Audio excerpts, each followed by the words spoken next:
English বোর্ডে দিয়ে আছে আমি ইংরেজি ভালো বাংলা ভাই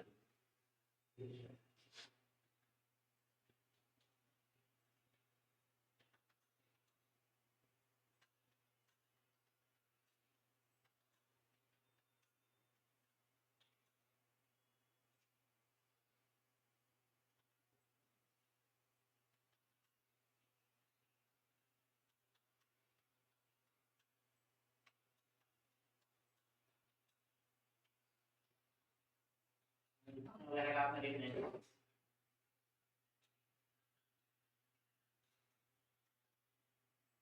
ইন্ডিয়া ছোট নেম দিতে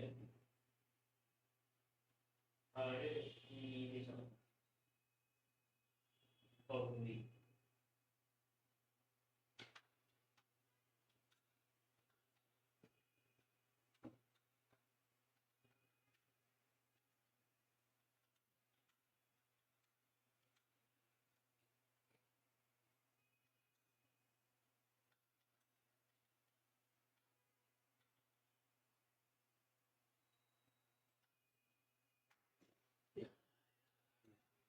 ভাইয়া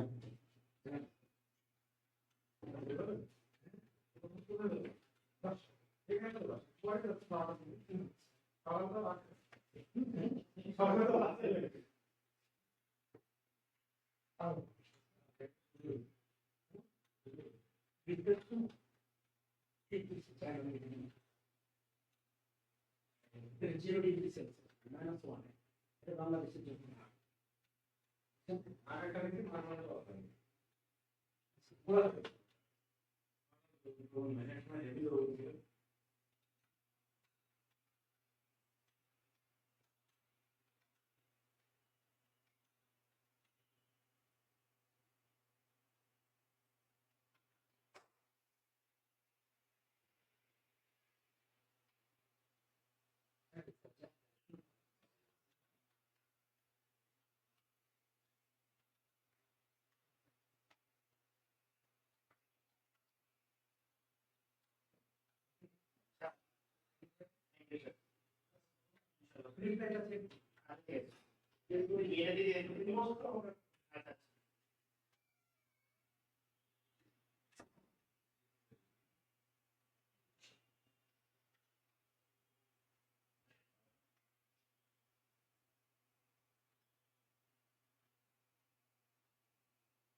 জি আমার খাবার খুব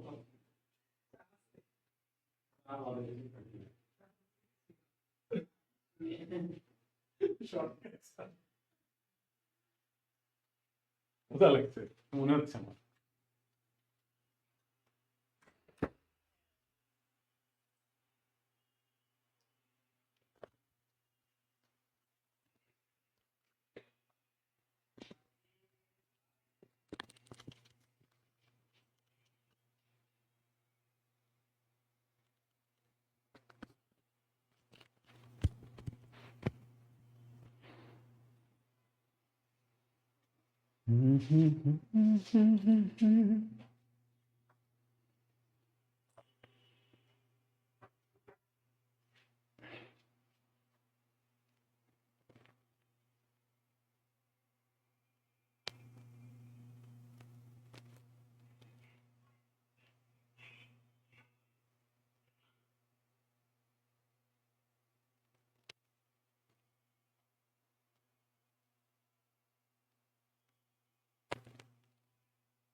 সুপ্রিয় শিক্ষার্থী, আসসালামু আলাইকুম। আশা করি সবাই ভালো আছেন, সুস্থ আছেন।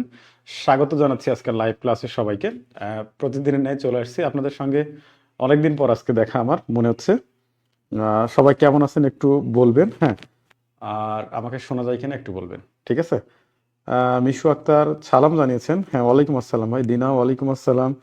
মিশু আক্তার স্যার, আপনি পিডিএফ দিতে চেয়েছিলেন, হ্যাঁ পিডিএফটাও দিব। আমি এখনো দিই নাই, আমি কয়েকদিন ধরে খুবই ব্যস্ত, 2টা সপ্তাহ ধরে। আমি দিয়ে দিব, কাজ চলমান, ঠিক আছে। আমি চেষ্টা করব দেওয়ার। আর আরেকটা কথা হচ্ছে যে আলাল সাম্প্রতিক আওয়ার নামে একটা বই আছে, বইটা অবশ্যই আপনারা কিনে নেবেন, ঠিক আছে। সাবির কিছু বলবে? ওকে, আমাকে শোনা যায় কিনা কাইন্ডলি একটু বলেন। मर के भी ना वादा अपना तोड़ेंगे।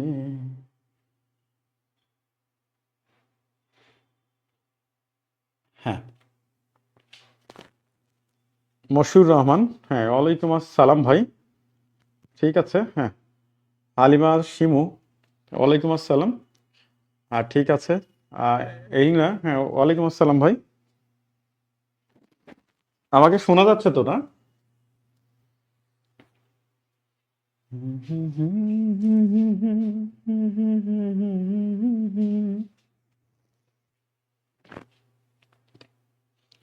আচ্ছা, আলাল সাম্প্রতিক আওয়ার, হ্যাঁ।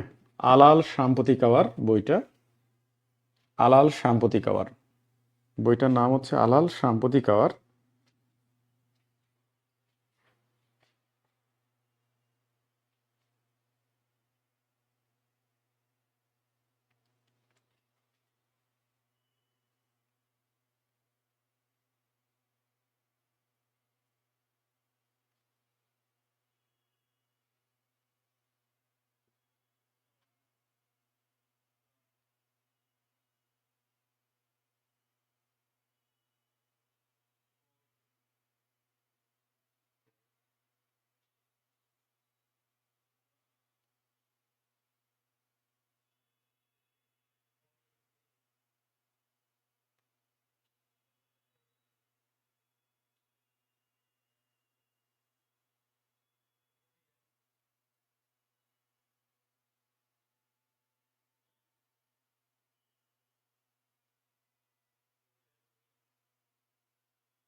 ওকে, আমরা তাহলে ক্লাসটা শুরু করে দিই। হ্যাঁ, আমরা চলে যাব হচ্ছে কোথায়? চলে যাব হচ্ছে ইউরোপ মহাদেশে আমরা চলে যাব। তার আগে দেখি তো পিডিএফ আছে কিনা। পিডিএফ আছে, আছে, আছে।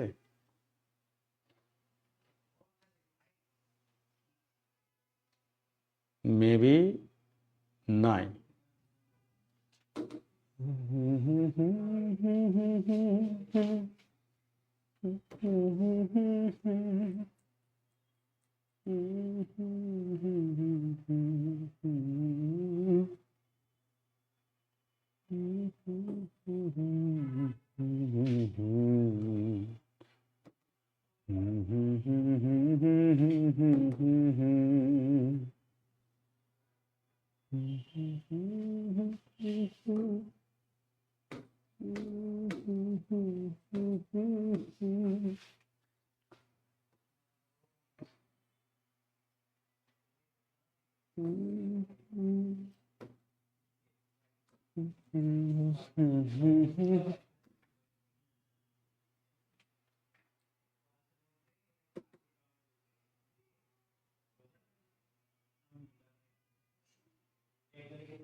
সাব্বির, এদিকে আসা, একটু হেল্প লাগবে। আমি তোমাকে একটা মেইল দিব, তুমি এখানে এখানে কোন মেইল আছে ভাই? আমি তোমাকে একটা লেকচার শিট দিচ্ছি। কোনটা? হ্যাঁ, না আমি তোমাকে দিব, তুমি এখানে মেইল করো। আমার এই মেইল পাঠাতে পারি না। তোমার দাও না, আমি দিচ্ছি, দাঁড়াও, আমার তো আছে এখানে। তুমি দাও তো, তাড়াতাড়ি দাও। আমি মেলা খুঁজতে হবে, আমাকে নিচে যাইতে হবে।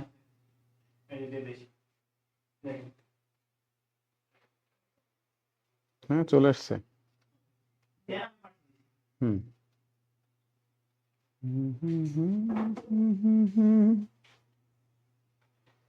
কারণ লেকচারটা বড় আছে।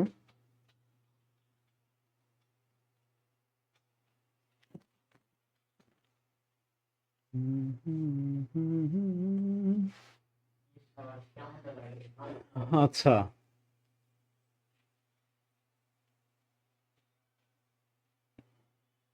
মধ্য এশিয়া, দক্ষিণ এশিয়া, এটা তো আলোচনা করেছিলাম রে ভাই, যে কয়টা গুরুত্বপূর্ণ দেশ এইগুলা,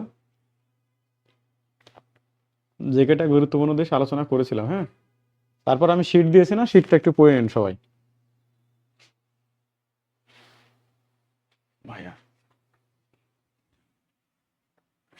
ক্ষুধা লাগছে, মানে ছোটটা কে ফেলে হবে, কিছু নিয়ে আসে, নাহলে ভাজা পড়ে এখানে তো নিচে। তাহলে এত কষ্ট দিচ্ছেন। হাস, ঠান্ডা যে, আপনি জ্যাকেট পরে যান।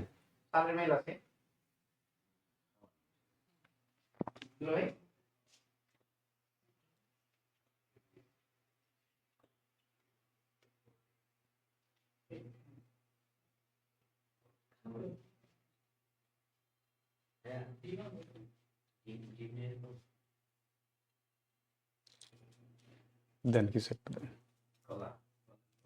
কলা না, ওই, হ্যাঁ হ্যাঁ হবে।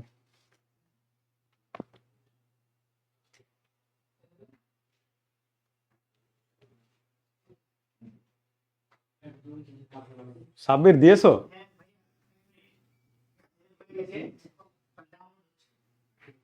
ওকে।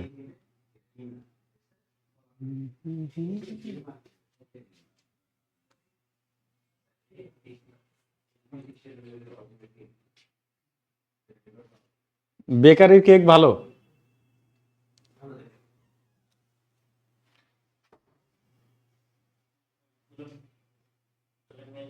এইটা ডিপার্টমেন্ট করে দিয়েছেন বলতে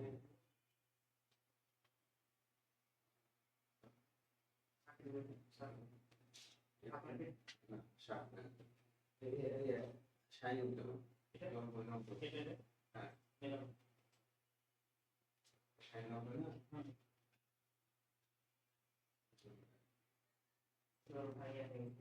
ও ব্যবসা খালি ইয়ে মারতে। চলে গেল চলে গেল চলে গেল ভাইয়া চলে গেছে ভাইয়া এখন কি বলে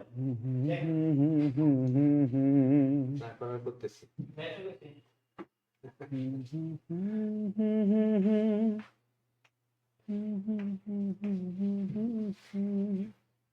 রাজিয়া সুলতান কি আপনার সাথে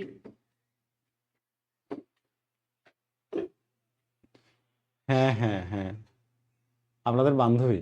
আচ্ছা আচ্ছা আমার কথা বলছিল ইকোনমিক্সে। এই কথা বলছি আমি কি জানি চিনি না জীবনে তো বহুত স্টুডেন্টই পড়লাম, 40,000 পার হয়ে গেছে, ওরে অনলাইন একটা বাদেই। কই শুনলাম 14 বছর না 17 বছর থেকে পড়াশোনা 12 বছর। 12 বছর ছোট হলেও ডেস্কটপে নিয়ে চলে আসেন। হ্যাঁ, এটা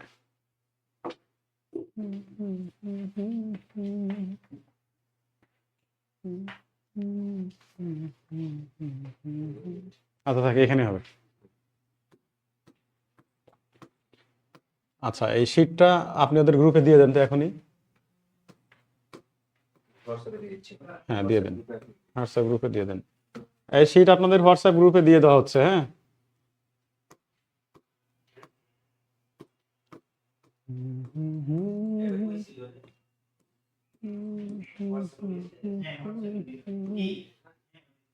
ক্লাসটা তো বড়, এই জন্য আমি আপনাদের হচ্ছে দিয়ে দিচ্ছি এখানে। হ্যাঁ,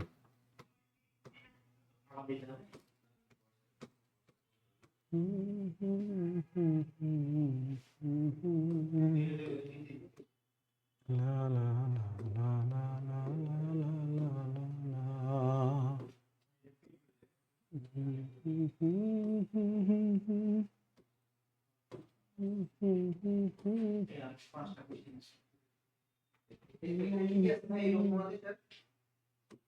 এখানে ইউরোপ, এশিয়া, আবার হচ্ছে প্রথম বিশ্বযুদ্ধ, দ্বিতীয় বিশ্বযুদ্ধ, জাতিসংঘ, জাতিপুঞ্জ, আরো অন্যান্য মেলা সংগঠন আছে। হ্যাঁ, আন্তর্জাতিকের অর্ধেক এখানে আছে মনে করেন।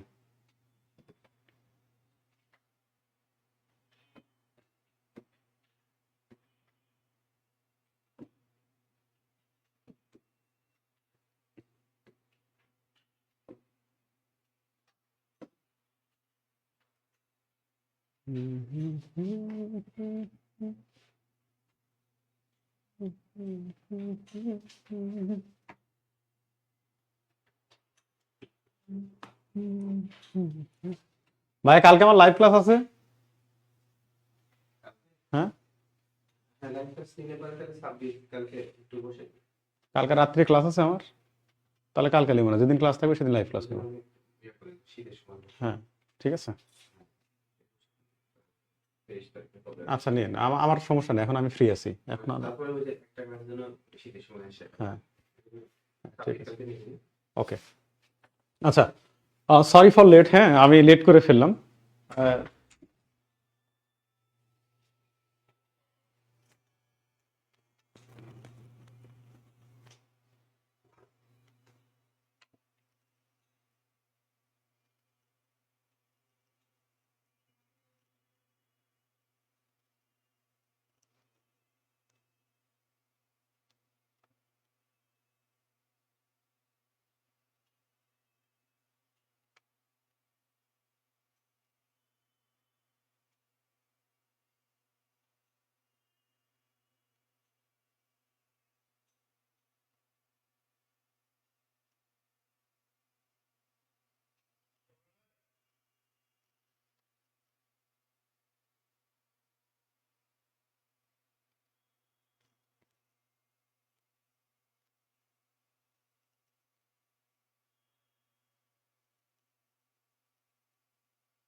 ওকে, দেখেন আমরা চলে আসছি ইউরোপ মহাদেশ। আমি বলেছিলাম আয়তন ও জনসংখ্যা মানে আয়তনে পৃথিবীর ষষ্ঠ বৃহত্তম মহাদেশ হচ্ছে ইউরোপ।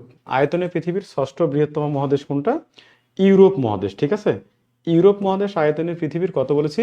ষষ্ঠ বৃহত্তম মহাদেশ। হ্যাঁ, এই যে দেখেন ষষ্ঠ বৃহত্তম মহাদেশ ইউরোপ, এই ইউরোপের স্বাধীন দেশ কয়টা বলেছিলাম? 48টা। ইউরোপের স্বাধীন দেশ কয়টা বলেছিলাম আপনাদের আমি? 48টা। কিন্তু জাতিসংঘের সদস্য দেশ কয়টা? জাতিসংঘের সদস্য দেশ হচ্ছে 46টা। জাতিসংঘের সদস্য দেশ হচ্ছে 46টা। দেখেন এই যে 48টা স্বাধীন দেশ, 46টা হচ্ছে জাতিসংঘের সদস্য দেশ। আমি আপনাদের বলেছিলাম যে পৃথিবী পরিচিতিতে বলেছিলাম যে পৃথিবীতে 195টি স্বাধীন দেশ আছে, কিন্তু জাতিসংঘের সদস্য দেশ কয়টা? 193টা। তো দুইটা দেশ স্বাধীন, তারা জাতিসংঘের সদস্য নয়। একটা হচ্ছে ভ্যাটিকান, একটা হচ্ছে ভ্যাটিকান সিটি যেটা আপনারা বলেন, একটা ভ্যাটিকান সিটি, আর একটা ভ্যাটিকান সিটি, আর একটা হচ্ছে কসোভা। এই দুইটা ইউরোপ মহাদেশের দেশ। দুইটা দেশের আবার বৈশিষ্ট্য আছে। ভ্যাটিকান সিটি হচ্ছে আয়তন ও জনসংখ্যায় পৃথিবী তথা ইউরোপের সব থেকে ছোট দেশ, আর কসোভা হচ্ছে ইউরোপের সর্বশেষ স্বাধীন রাষ্ট্র। এটা একটা মুসলিম রাষ্ট্র, 2008 সালে স্বাধীনতা লাভ করেছিল কসোভা। তাহলে আমরা ইউরোপ মহাদেশ বলছি আয়তনে পৃথিবীর ষষ্ঠ বৃহত্তম মহাদেশ এই ইউরোপ মহাদেশ। ইউরোপ মহাদেশের স্বাধীন দেশ কয়টা? স্বাধীন দেশ 48টা, কিন্তু জাতিসংঘের সদস্য দেশ হচ্ছে 46টা। অর্থাৎ দুইটা দেশ স্বাধীন, কিন্তু তারা জাতিসংঘের সদস্য দেশ নয়। একটা হচ্ছে ভ্যাটিকান সিটি আর একটা হচ্ছে কসোভা। একটা হচ্ছে ভ্যাটিকান আর একটা হচ্ছে কসোভা। একটা হচ্ছে ভ্যাটিকান আর একটা কি? কসোভা। ঠিক আছে, একটা হচ্ছে ভ্যাটিকান সিটি আর একটা হচ্ছে কসোভা। হ্যাঁ,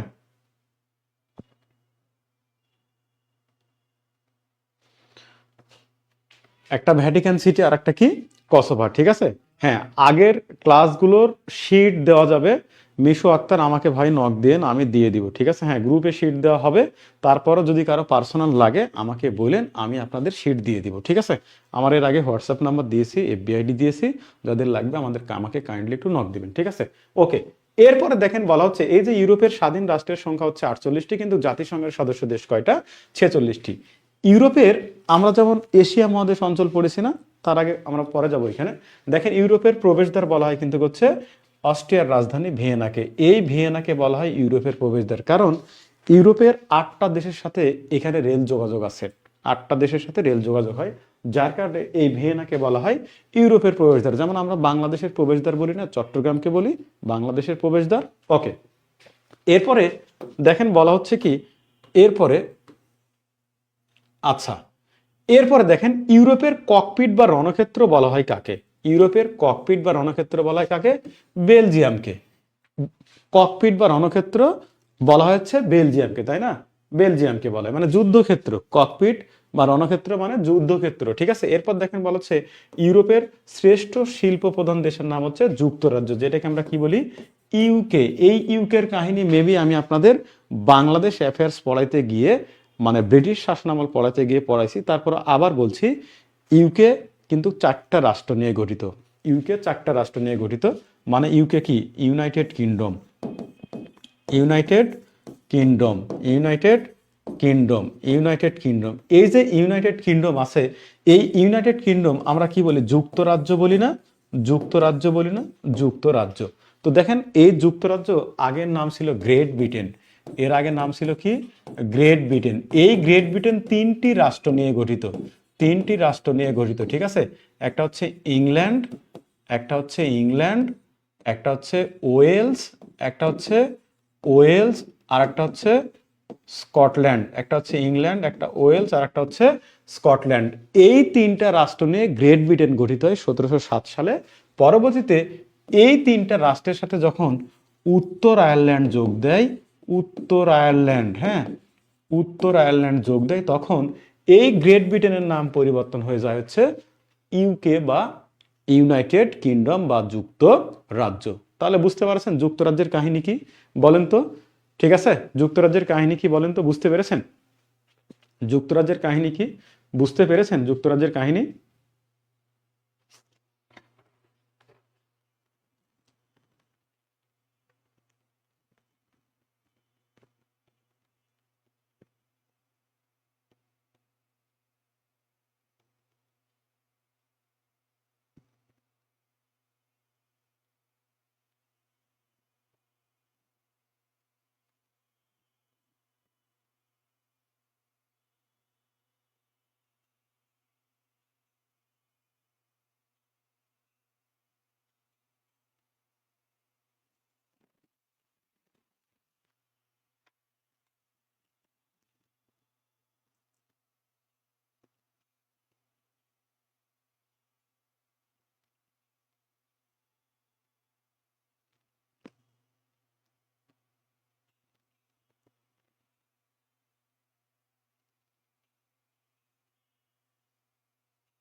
ওকে, আচ্ছা ঠিক আছে। এরপর দেখেন, এরপর বলা হচ্ছে কি ইউরোপের, এই যে দেখেন ইউরোপে আহ রেনেসার সূত্রপাত বা রেনেসার যাত্রা শুরু হয় কত সালে?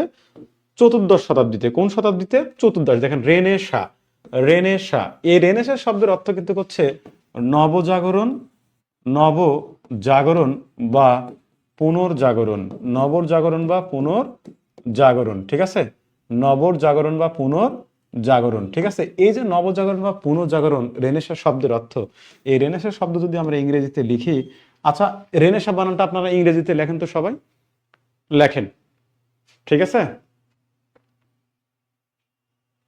আচ্ছা ইউকো 1800 সালে পর ইয়াসির আরাফাত, হ্যাঁ ঠিক আছে। রেনেসা বানানটা ইংরেজিতে সবাই লেখেন তো, তারপর আমি লিখবো।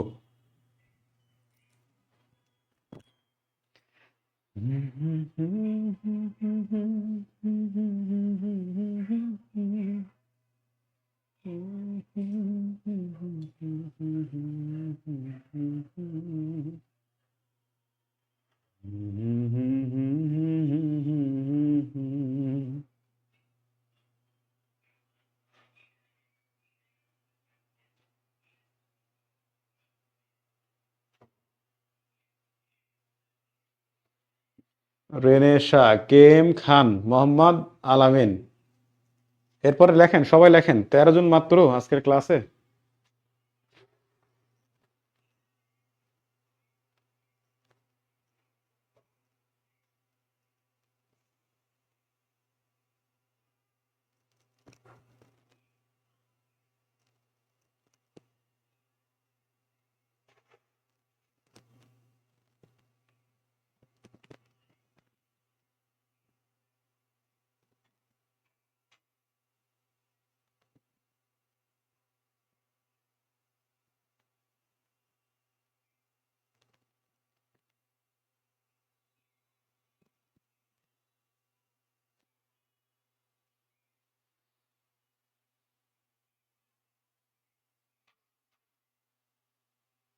দেখেন RENAISSANCE,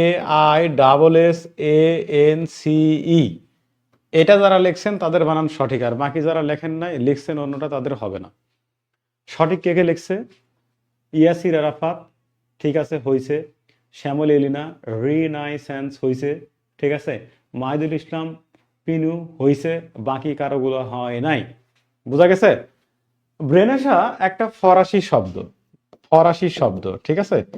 এর অর্থ হচ্ছে নবজাগরণ বা পুনর্জাগরণ, নবজাগরণ বা পুনর্জাগরণ। বলা হয়ে থাকে 1388 সালে ইতালির ফ্লোরেন্স শহরে, ইতালির ইতালির ইতালির ফ্লোরেন্স শহরে, ইতালির ফ্লোরেন্স শহরে এ রেনেসার উৎপত্তি ঘটে, অর্থাৎ চতুর্দশ শতাব্দীতে। রেনেসার অর্থাৎ ইউরোপের যে বিপ্লবের যাত্রাটা শুরু হয়েছিল, ঠিক আছে, মানে এটাকে আমরা যদি বলি ফার্স্ট ইন্ডাস্ট্রিয়াল রিভলিউশন যদি বলে, মানে মানে আমরা বলি না যে চতুর্থ আহ, বিপ্লব বলে থাকি না, তো এটা তো ইউরোপের মেবি প্রথম বিপ্লব ধরা হয়, ঠিক আছে।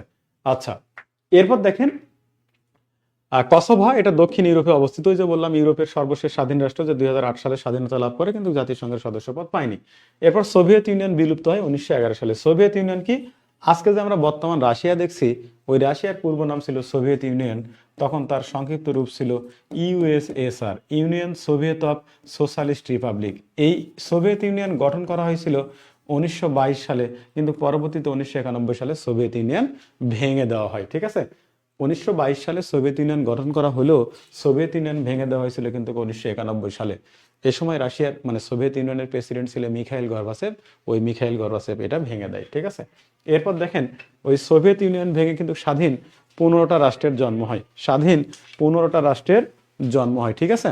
ওকে ওকে, এরপর এরপর দেখেন সাদা রাশিয়া বলা হচ্ছে বেলারুশকে। আবার খুবই গুরুত্বপূর্ণ একটা প্রশ্ন বর্তমান সময়ের, যে বসনিয়া হার্জেগোভিনা ও আর্মেনিয়া এই দুটি দেশের মধ্যে যে করিডোর অবস্থিত, এটা বাদ, এটা আপাতত লাগছে না। নিচেরটা নাগার্নো কারাবাখ কি? নাগার্নো কারাবাখ হচ্ছে আজারবাইজান ও আর্মেনিয়ার মধ্যে, আজারবাইজান ও আর্মেনিয়ার মধ্যে দুইটি দেশের মধ্যে কিন্তু হচ্ছে একটা করিডোর, দুইটি দেশের মধ্যে একটা করিডোর। প্রশ্ন হয় যে নাগার্নো কারাবাখ এই করিডোর কোথায় অবস্থিত? নাগার্নো কারাবাগ, এই দুইটা করিডোর কোথায় অবস্থিত? নাগার্নো কারাবাগ হচ্ছে আজারবাইজান ও আর্মেনিয়ার মধ্যে অবস্থিত। হ্যাঁ, নাগার্নো কারাবাগ খুবই গুরুত্বপূর্ণ। এই যে আজারবাইজান ও আর্মেনিয়ার মধ্যে এই করিডোরটা অবস্থিত। এরপর দেখেন বলা হচ্ছে যে পো নদীর মোহনায় 123টি দ্বীপ নিয়ে গঠিত শহর হচ্ছে ভেনিস শহর। ইতালির বিখ্যাত শহর নাম কি? ভেনিস। ইতালির বিখ্যাত শহরের নাম হচ্ছে ভেনিস। এটা কিন্তু পো নদীর মোহনায় 123টা দ্বীপ নিয়ে গঠিত, পানিতে ভাসমান কিন্তু একটা শহর, পানিতে ভাসমান। হ্যাঁ, ওইটা পড়ালে ভালো হয়, আমিও জানি, কিন্তু আজকের ক্লাসটা বড় আর সময় চলে গেছে, তো যার কারণে আমি হচ্ছে এখানে পিডিএফ দিয়ে পড়াচ্ছি। একটু মনোযোগ দেন আজকের ক্লাসটা অন্তত কাইন্ডলি, কেমন? আমি নেক্সট টাইম থেকে পিডিএফ দিয়ে নিব না, আমি হচ্ছে নর্মালি আমি লিখে নিকে নিব ভাই, ঠিক আছে? বোঝা গেছে?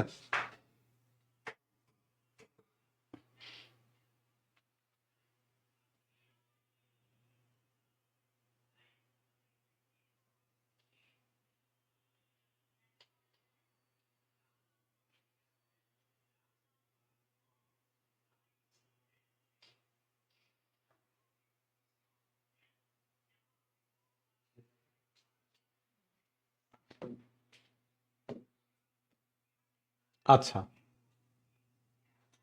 এরপর লাস্টের প্রশ্নটা গুরুত্বপূর্ণ, বলে বসনিয়া সংক্রান্ত ডেটন চুক্তি।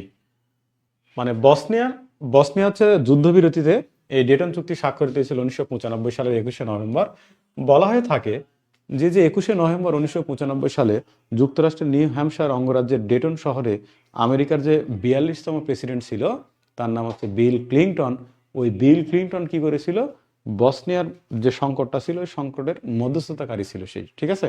ওকে, আচ্ছা। এরপর এরপর আমাদের এশিয়া মহাদেশের যেমন অঞ্চল ছিল না, ইউরোপেরও তেমন কিছু অঞ্চল ছিল। হ্যাঁ, আমাদের এশিয়া মহাদেশের 44টি দেশ নিয়ে যে 60টা অঞ্চল ছিল না, 60টা অঞ্চল ছিল, ঠিক এই ইউরোপেরও কিন্তু হচ্ছে এই 48টা দেশ নিয়ে কয়েকটা অঞ্চল ছিল। দেখেন,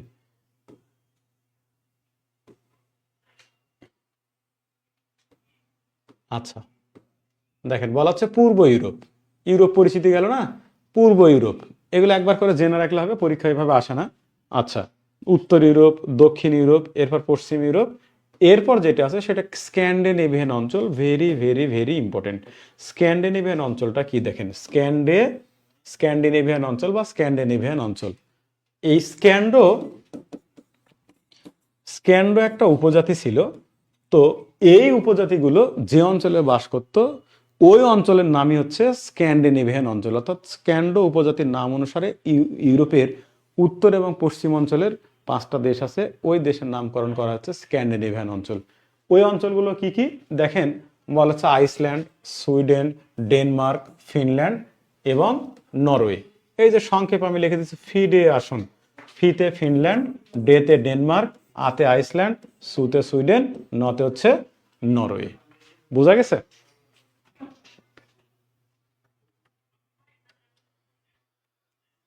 সাব্বির, ওয়াটার।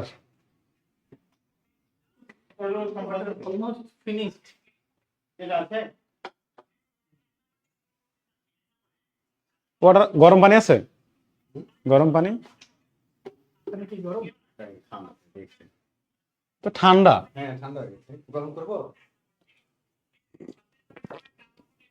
না, চলবে। গরম করি।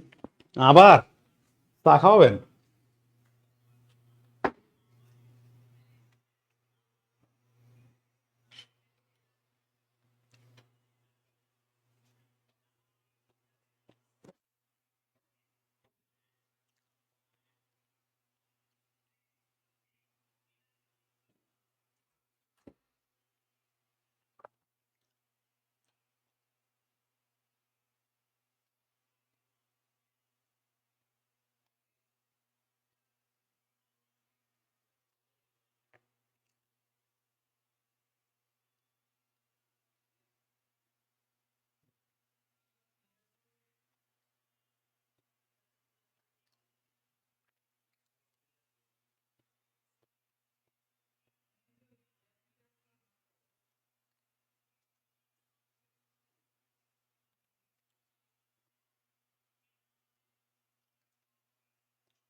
ওকে, এরপর দেখেন তাহলে এখান থেকে কিন্তু প্রশ্ন আসে, বলা হয় নিচের কোনটি স্ক্যান্ডিনেভিয়ান অঞ্চলের দেশ বা নিচের কোনটি স্ক্যান্ডিনেভিয়ান অঞ্চলের দেশ নয়, এই প্রশ্নটা খুবই আসে।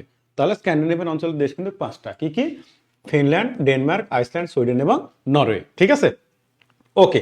এরপর বলা হচ্ছে এই ইউরোপ মহাদেশের হচ্ছে ক্ষুদ্রতম বৃহত্তম, দেখেন ক্ষুদ্রতম বৃহত্তম মানে ক্ষুদ্রতম বৃহত্তম, দেখেন বলা হচ্ছে ইউরোপের বৃহত্তম নগরীর নাম হচ্ছে প্যারিস, ফ্রান্সের রাজধানী। আর আয়তনে ইউরোপ তথা পৃথিবীর সবচেয়ে বড় দেশ রাশিয়া। এরপর আয়তনে ইউরোপ তথা পৃথিবীর ছোট দেশ হচ্ছে ভ্যাটিকান সিটি। নর্মাল প্রশ্ন। এরপর বলা হচ্ছে দেখেন লোক সংখ্যা ইউরোপের বৃহত্তম দেশ রাশিয়া, আবার লোক সংখ্যা ইউরোপের ছোট দেশ হচ্ছে ভ্যাটিকান। আচ্ছা, ইউরোপের বৃহত্তম সুড়ঙ্গ পথের নাম হচ্ছে ইউরো টানেল। ঠিক আছে, আচ্ছা। আর ইউরোপের দীর্ঘতম নদীর নাম কি? ভলগা। ইউরোপের দীর্ঘতম নদীর নাম হচ্ছে ভলগা। ইউরোপের দীর্ঘতম নদীর নাম কি?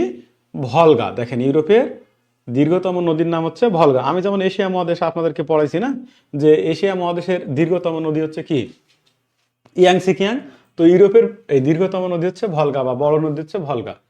ইউরোপের উচ্চতম পর্বতের নাম হচ্ছে মাউন্ট ব্ল্যাঙ্ক, আর দীর্ঘতম পর্বতমালার নাম হচ্ছে আলপস। হ্যাঁ, আলপস, এটা আকার হবে না, এখানে আলপস হবে, আলপস। হ্যাঁ, ইউরোপের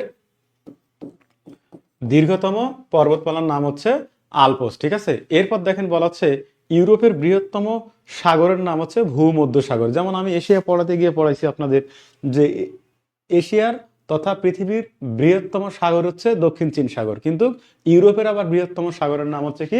ভূমধ্যসাগর। এই যে ভূমধ্যসাগর, তাই না? আচ্ছা, এরপরে ইউরোপের সবচেয়ে কম ঘনবসতিপূর্ণ দেশ হচ্ছে আইসল্যান্ড, আর সবচেয়ে বেশি ঘনবসতিপূর্ণ দেশ হচ্ছে মোনাকো। আচ্ছা, এরপর দেখেন এরপর কি বলা হচ্ছে যে বর্তমান বিশ্বের শীর্ষ গণতান্ত্রিক দেশ হচ্ছে সুইডেন, আর আলপসের সর্বোচ্চ পর্বতশৃঙ্গ কিন্তু হচ্ছে মাউন্ট ব্ল্যাঙ্ক। ঠিক আছে, যেটা ইউরোপের সর্বোচ্চ পর্বতশৃঙ্গ। যেমন আমি এশিয়াতে আপনাদের পড়াইছি কি, যে এশিয়ার দীর্ঘতম বা বৃহত্তম পর্বতের নাম কি? হিমালয় পর্বত। তার সর্বোচ্চ চূড়ার নাম কি? Mount Everest. ঠিক ইউরোপের বৃহত্তম বা দীর্ঘতম পর্বতের নাম হচ্ছে আলপস। ওই আলপসের সর্বোচ্চ শৃঙ্গের নাম হচ্ছে মাউন্ট ব্ল্যাঙ্ক। ঠিক আছে, ওই মানে আলপসের সর্বোচ্চ পর্বত শৃঙ্গের নাম কি? Mount blank. বলেন তো এই পর্যন্ত হয়েছে কিনা?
ওকে, ঠিক আছে।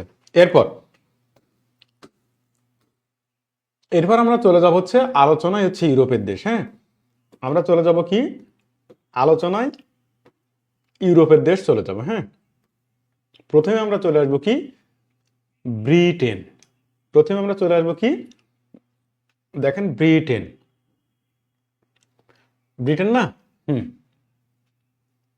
ব্রিটেন বা যুক্তরাজ্য। আমরা তো ব্রিটেনের পরের নাম কি বললাম? যুক্তরাজ্য বললাম না? ওকে, দেখেন ব্রিটেন, আমরা বলছি যুক্তরাজ্য। যুক্তরাজ্যের রাজধানীর নাম কিন্তু হচ্ছে লন্ডন। দেখেন ওই ইংল্যান্ডের রাজধানীর নাম হচ্ছে লন্ডন। ইংল্যান্ডের রাজধানীর নাম হচ্ছে লন্ডন। দেখেন এই যে যুক্তরাজ্য, এই যে ইংল্যান্ড, তো চারটা দেশ নিয়ে যুক্তরাজ্য গঠিত বলেছিলাম না? এখানে একটা আবার কাহিনী হয়েছে। কি কাহিনী হয়েছে? 1929 সাল থেকে এই যুক্তরাজ্যকে মূলত ইংল্যান্ড হিসেবে ধরা হয়। সেই দিক থেকে যুক্তরাজ্য বা ইংল্যান্ডের রাজধানীর নাম কি? লন্ডন। এদের ভাষা হচ্ছে ইংরেজি, মুদ্রা হচ্ছে পাউন্ড। এদের রাষ্ট্রীয় নাম হচ্ছে দেখেন United kingdom of great Britain and Northern Ireland. ঠিক আছে, বলা হয় 1707 সালে রানী অ্যানির রাজত্বকালে ইংল্যান্ড স্কটল্যান্ড একত্রিত হয়ে গ্রেট ব্রিটেন পরিণত হয়। ঠিক আছে, আর আয়ারল্যান্ড 1603 সালে ব্রিটেনের অঙ্গরাজ্যে পরিণত হয়। ব্রিটেনের অঙ্গরাজ্যে পরিণত হয়। ঠিক আছে,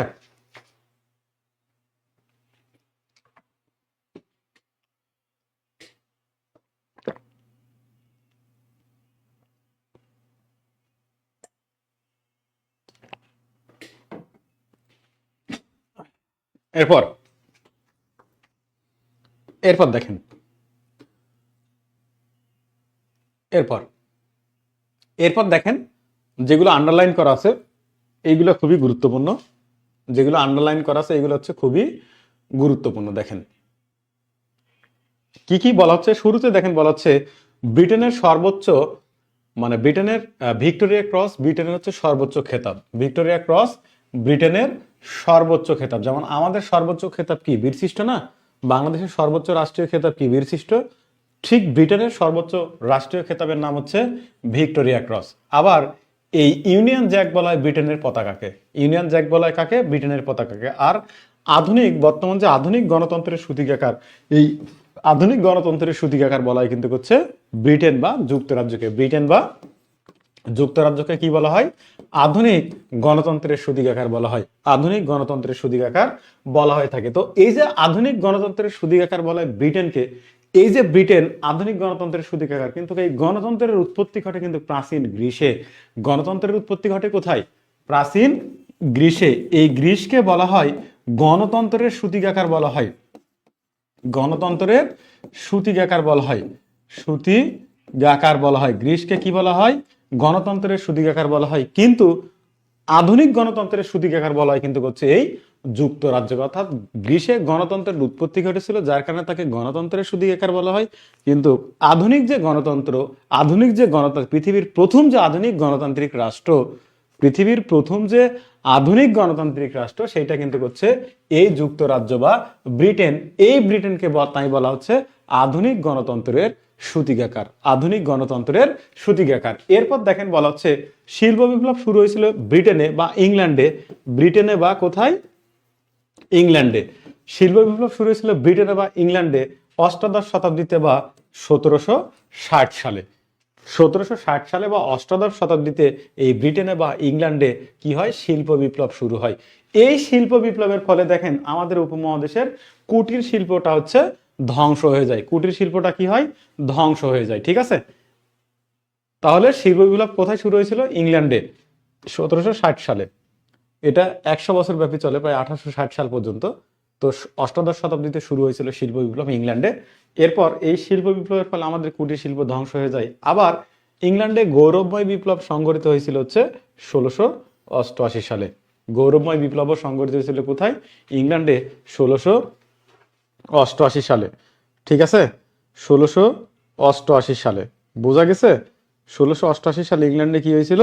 গৌরবময় বিপ্লব হচ্ছে সংঘটিত হয়েছিল। বোঝা গেছে?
বোঝা গেছে এই পর্যন্ত বলেন তো? ওকে, একটু কথাবার্তা বলেন, কয়েকজন অ্যাক্টিভ আছেন, একটু কথাবার্তা বলেন, তাহলে আমার আর মৃত মৃত মনে হবে না। হ্যাঁ, আমার তো মনে হচ্ছে আমি মৃত মানুষের ক্লাস নিচ্ছি, কারো কোনো রেসপন্স নাই। 13 জন আছে, কেউ কোনো কথা বলে না, কেউ কোনো কথা বলে না, এটাই তো, তাই না? আচ্ছা,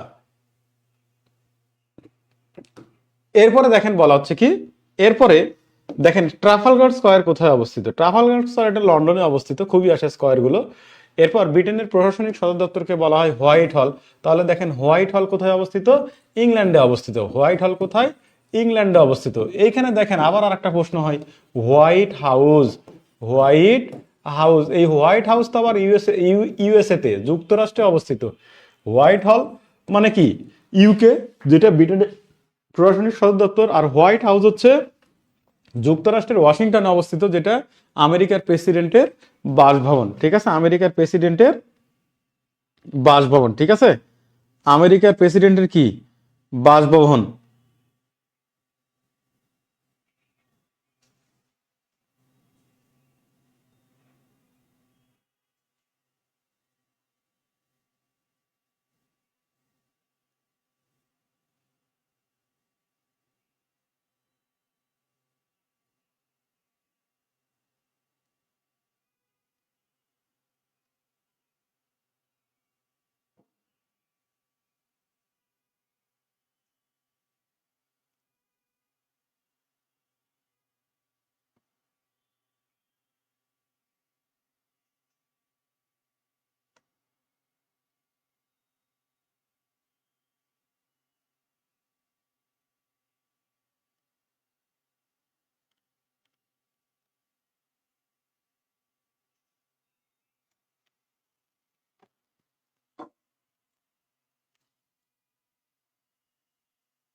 ওকে, এরপরে দেখেন বলা হচ্ছে কি, আচ্ছা, এরপর ভিক্টোরিয়া ক্রস ব্রিটেনের সর্বোচ্চ খেতাবের আগেও বলেছি। এরপর চ্যান্সেলর অব দ্য এক্সচেকার বলা হয় ব্রিটেনের অর্থমন্ত্রীকে। কাকে বলা হয়? ব্রিটেনের অর্থমন্ত্রী উপাধি হচ্ছে চ্যান্সেলর অব দ্য এক্সচেকার। ঠিক আছে, আর ব্রিটেনের পররাষ্ট্রমন্ত্রীর উপাধি হচ্ছে secretary of state foreign and commonwealth affairs. Okay, আর এরপর 11 নং ডাউনিং স্ট্রিট কি দেখেন, এই যে স্ট্রিটগুলো নিয়ে প্রশ্ন হয়, স্ট্রিটগুলো কি দেখেন বলা হচ্ছে 11 নং ডাউনিং স্ট্রিট কি? ওই যে ব্রিটেনের অর্থমন্ত্রী আছে না, যাকে চ্যান্সেলর অব দি এক্সচেকার বলা হয়, ওই চ্যান্সেলর অব দি এক্সচেকারের বাসভবনের, সরকারি বাসভবনের নাম হচ্ছে 11 নং ডাউনিং স্ট্রিট, ডাউনিং স্ট্রিট। ঠিক আছে, আর ইংল্যান্ডের রানী ছিলেন না প্রথম এলিজাবেথ, যাকে ভার্জিন কুইন বলা হতো, ভার্জিন কুইন, ওই যে 1558 থেকে 1603 সাল পর্যন্ত শাসন করেছিলেন, যার সহযোগিতায় ওই যে কি বলেছিলাম ইস্ট ইন্ডিয়া কোম্পানি প্রতিষ্ঠা হয়েছিল 1600 সালে। ওই রানী প্রথম এলিজাবেথ টিউডর বংশোদ্ভূত ছিলেন, টিউডর। ইংল্যান্ডে এখন পর্যন্ত 3টা রাজবংশ শাসন করেছে, একটা হচ্ছে টিউডর, একটা হচ্ছে স্টুয়ার্ট, একটা হচ্ছে হ্যানোভেরিয়ান, হ্যানোভেরিয়ান, একটা হচ্ছে হ্যানোভেরিয়ান। ঠিক আছে, এই তিনটা, এই তিনটা, এই তিনটা হচ্ছে রাজবংশ ইংল্যান্ড এখন পর্যন্ত শাসন করছে। বর্তমান যে ইংল্যান্ডের রাজা তৃতীয় চার্লস, ওই বেটাও কিন্তু টিউডর বংশোদ্ভূত। এর আগে রানী দ্বিতীয় এলিজাবেথ ছিলেন ওই তৃতীয় চার্লসের মা, তিনিও টিউডর বংশোদ্ভূত ছিলেন। ঠিক আছে, বোঝা গেছে? আচ্ছা, এই পর্যন্ত বোঝা গেছে বলেন তো? এই পর্যন্ত বোঝা গেছে?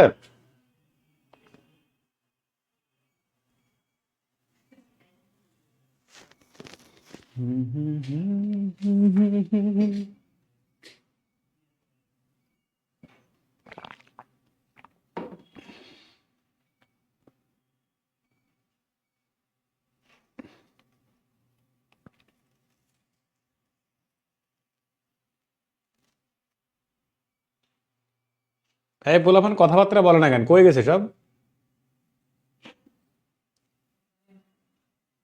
ইয়াসির আরাফাত, এই ইয়াসির আরাফাত, দিনা আর হচ্ছে হালিমা শিমু, তিনজন বেঁচে আছে, বাকি সবগুলো মৃত। ওকে, ইন্নালিল্লাহ। ওকে, আচ্ছা,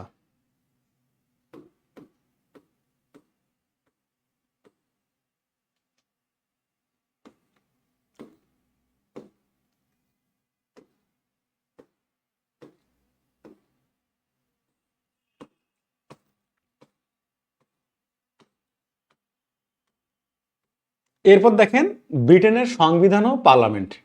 ব্রিটেনের সংবিধান ও পার্লামেন্ট, দেখেন যুক্তরাজ্যের কোনো লিখিত সংবিধান নাই, তার মানে কি সেই দেশের সংবিধান হচ্ছে অলিখিত সংবিধান, অলিখিত সংবিধান।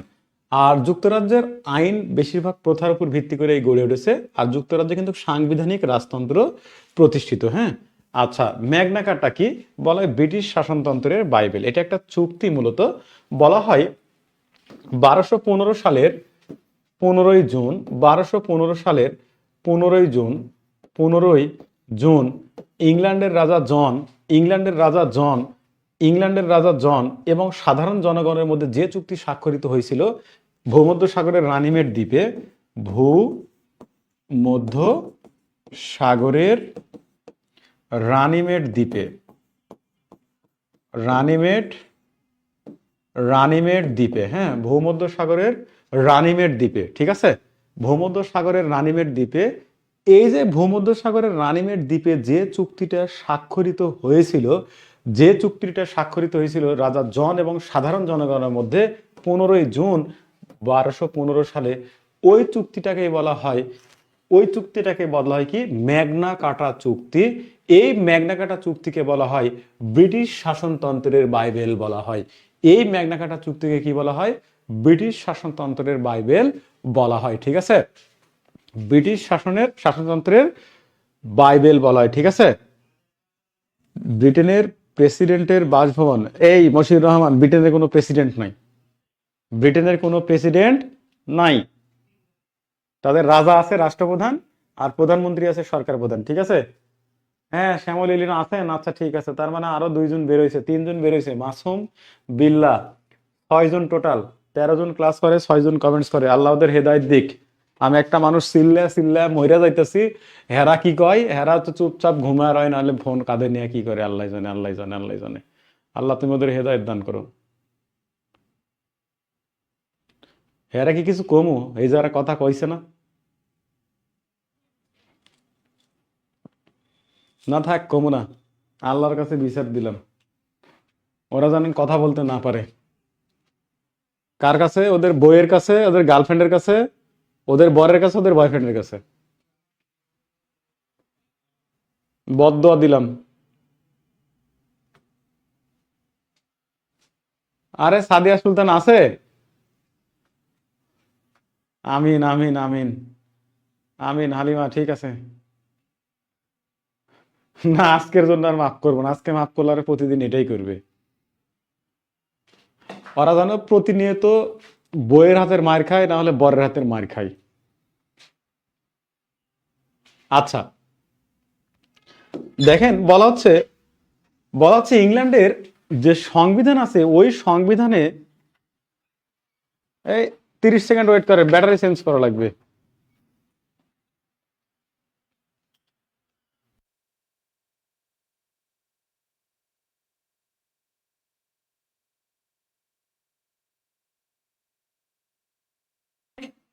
রানীর বাসভবনের নাম বাকিংহাম প্যালেস। আছে, দাঁড়ান একটু পর পড়াবো। মশিউর রহমান আছে, সবই আছে।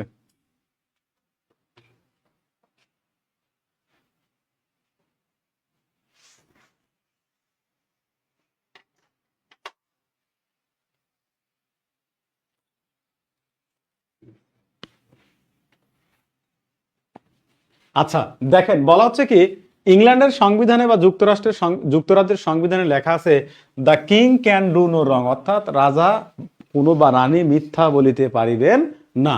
তো ইংল্যান্ডের যে আইনসভা আছে, ইংল্যান্ডের যে আইনসভা আছে, ওই আইনসভার নাম হচ্ছে পার্লামেন্ট। এটা হচ্ছে 2 কক্ষ বিশিষ্ট আইনসভা। একটা হচ্ছে হাউস অফ লর্ড, উচ্চ কক্ষের নাম হাউস অফ লর্ডস, আর নিম্নকক্ষের নাম হচ্ছে হাউস অফ কমন্স। নিম্নকক্ষের নাম হচ্ছে হাউস অফ কমন্স। ওই হাউস অফ লর্ডস এর সদস্য 780 জন, আর হাউস অফ কমন্স এর সদস্য 650 জন। তাহলে ইংল্যান্ডের আইনসভার নাম কি? পার্লামেন্ট। ইংল্যান্ডের আইনসভার নাম হচ্ছে পার্লামেন্ট। এটা হচ্ছে 2 কক্ষ বিশিষ্ট, একটা হচ্ছে উচ্চকক্ষ, একটা উচ্চকক্ষ, আর একটা হচ্ছে নিম্নকক্ষ, আর একটা কি? নিম্নকক্ষ। ওই উচ্চকক্ষের নাম হচ্ছে হাউস অফ লর্ডস, আর নিম্নকক্ষের নাম হচ্ছে হাউস অফ কমন্স। ওই হাউস অফ লর্ডস এর সদস্যের সংখ্যা হচ্ছে 780 জন, আর হাউস অফ কমন্স এর সদস্য হচ্ছে 650 জন, ঠিক আছে। বোঝা গেছে? আঞ্জুমানা রাখি আমার চাচাতো বোনের নাম। ও একটা জব করে, ছোট একটা জব করে, ভালো তাড়াতাড়ি জব পেয়ে গেছে।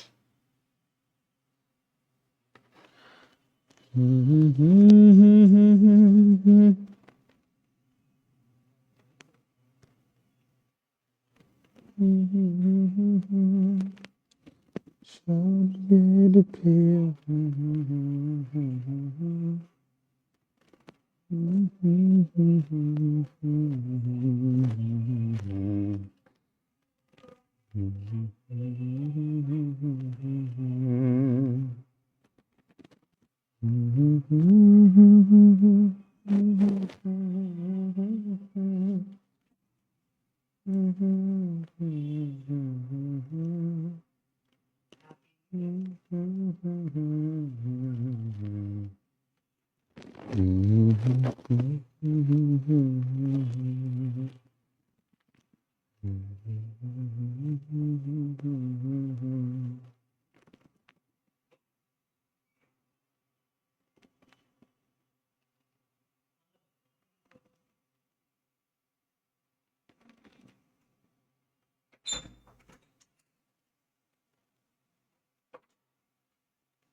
You can do no wrong.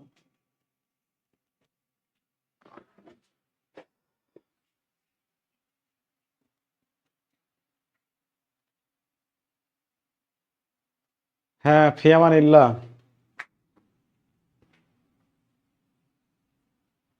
হ্যাঁ, গান টান গাইবো, একটু মাঝে মাঝে গাইবো, বুঝতে পারতেছি সবাই ঘুমাইতেছে, আমারও ঘুম পাইতেছে। হাতের নিয়ে ক্লাস করতেছি, হ্যাঁ আমারে রাইখা হ্যাঁ হচ্ছে ঘুমাই। আল্লাহদের কোনোদিনও ভালো করবে না রে, আল্লাহ এদের কোনোদিনও ভালো করবে না। ওরা আমার সাথে এমন করে। একটা গান দিয়েছে, ফিদা হয়ে গেছে। আপনার গান শুনলে ফিদা হবে। সাব্বির একটা গান বলার জন্য বিনীতভাবে রিকোয়েস্ট করছি, কিন্তু সাব্বির পালাইলো। আচ্ছা,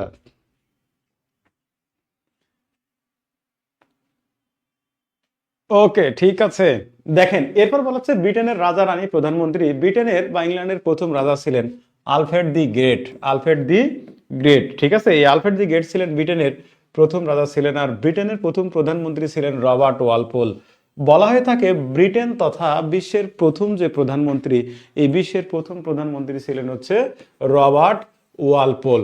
রবার্ট ওয়ালপোল, ঠিক আছে, রবার্ট ওয়ালপোল। এরপর দেখেন যুক্তরাজ্যের বর্তমান সিংহাসনে অধিষ্ঠিত আছেন রাজা তৃতীয় চার্লস, ঠিক আছে। আর ব্রিটেনের ইতিহাসে 200 বছরের সর্বকনিষ্ঠ প্রধানমন্ত্রী ছিলেন ডেভিড ক্যামেরুন, ঠিক আছে। এই ডেভিড ক্যামেরুন কিন্তু হচ্ছে 2016 সালে কিন্তু হচ্ছে 23শে জুন কিন্তু পদত্যাগ করেছিল ব্রেক্সিট ইস্যুকে কেন্দ্র করে, হ্যাঁ। আচ্ছা, এরপর ব্রিটিশ রাজপরিবারের বাসভবনের নাম হচ্ছে বাকিংহাম প্যালেস।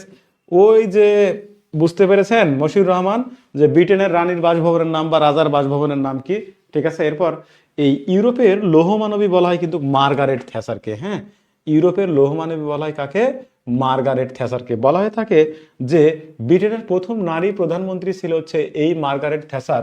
এই মার্গারেট থ্যাচার কি করেছিল, মার্গারেট থ্যাচার 1982 সালে আর্জেন্টিনার সাথে ফকল্যান্ড দ্বীপকে কেন্দ্র করে এই ফকল্যান্ড যুদ্ধে জড়িয়ে পড়ে। ফকল্যান্ড যুদ্ধে জড়িয়ে পড়ে। ফকল্যান্ড যুদ্ধে যখন জড়িয়ে পড়লো এই ব্রিটেন এবং আর্জেন্টিনা, ওই সময় ব্রিটেনের প্রধানমন্ত্রী ছিলেন এই মার্গারেট থ্যাচার। ওই যুদ্ধে জয়লাভ করার পর এই মার্গারেট থ্যাচারকে ইউরোপের লৌহমানবী বা ব্রিটেনের লৌহমানবী উপাধি দেওয়া হয়েছিল, ঠিক আছে। তিনি 11 বছর ক্ষমতায় ছিলেন 1779 থেকে 1790 সাল পর্যন্ত, ঠিক আছে। তিনি রাসায়নিক হচ্ছে গবেষণাগারে হচ্ছে কাজ করতেন, ঠিক আছে। আর প্রথম বিশ্বযুদ্ধের সময় ব্রিটেনের প্রধানমন্ত্রী ছিলেন হানরি আসকুইথ। আর দ্বিতীয় বিশ্বযুদ্ধের সময় প্রধানমন্ত্রী ছিলেন হচ্ছে উইনস্টন চার্চিল। তিনি 1940 থেকে 1945 সাল পর্যন্ত ছিলেন, ঠিক আছে। 1940 থেকে 1945 সাল পর্যন্ত ছিলেন। এটা আমি আবার ক্লিয়ার করব কখন, যখন দ্বিতীয় বিশ্বযুদ্ধ পড়াবো তখন। কারণ দ্বিতীয় বিশ্বযুদ্ধের সময় কিন্তু হচ্ছে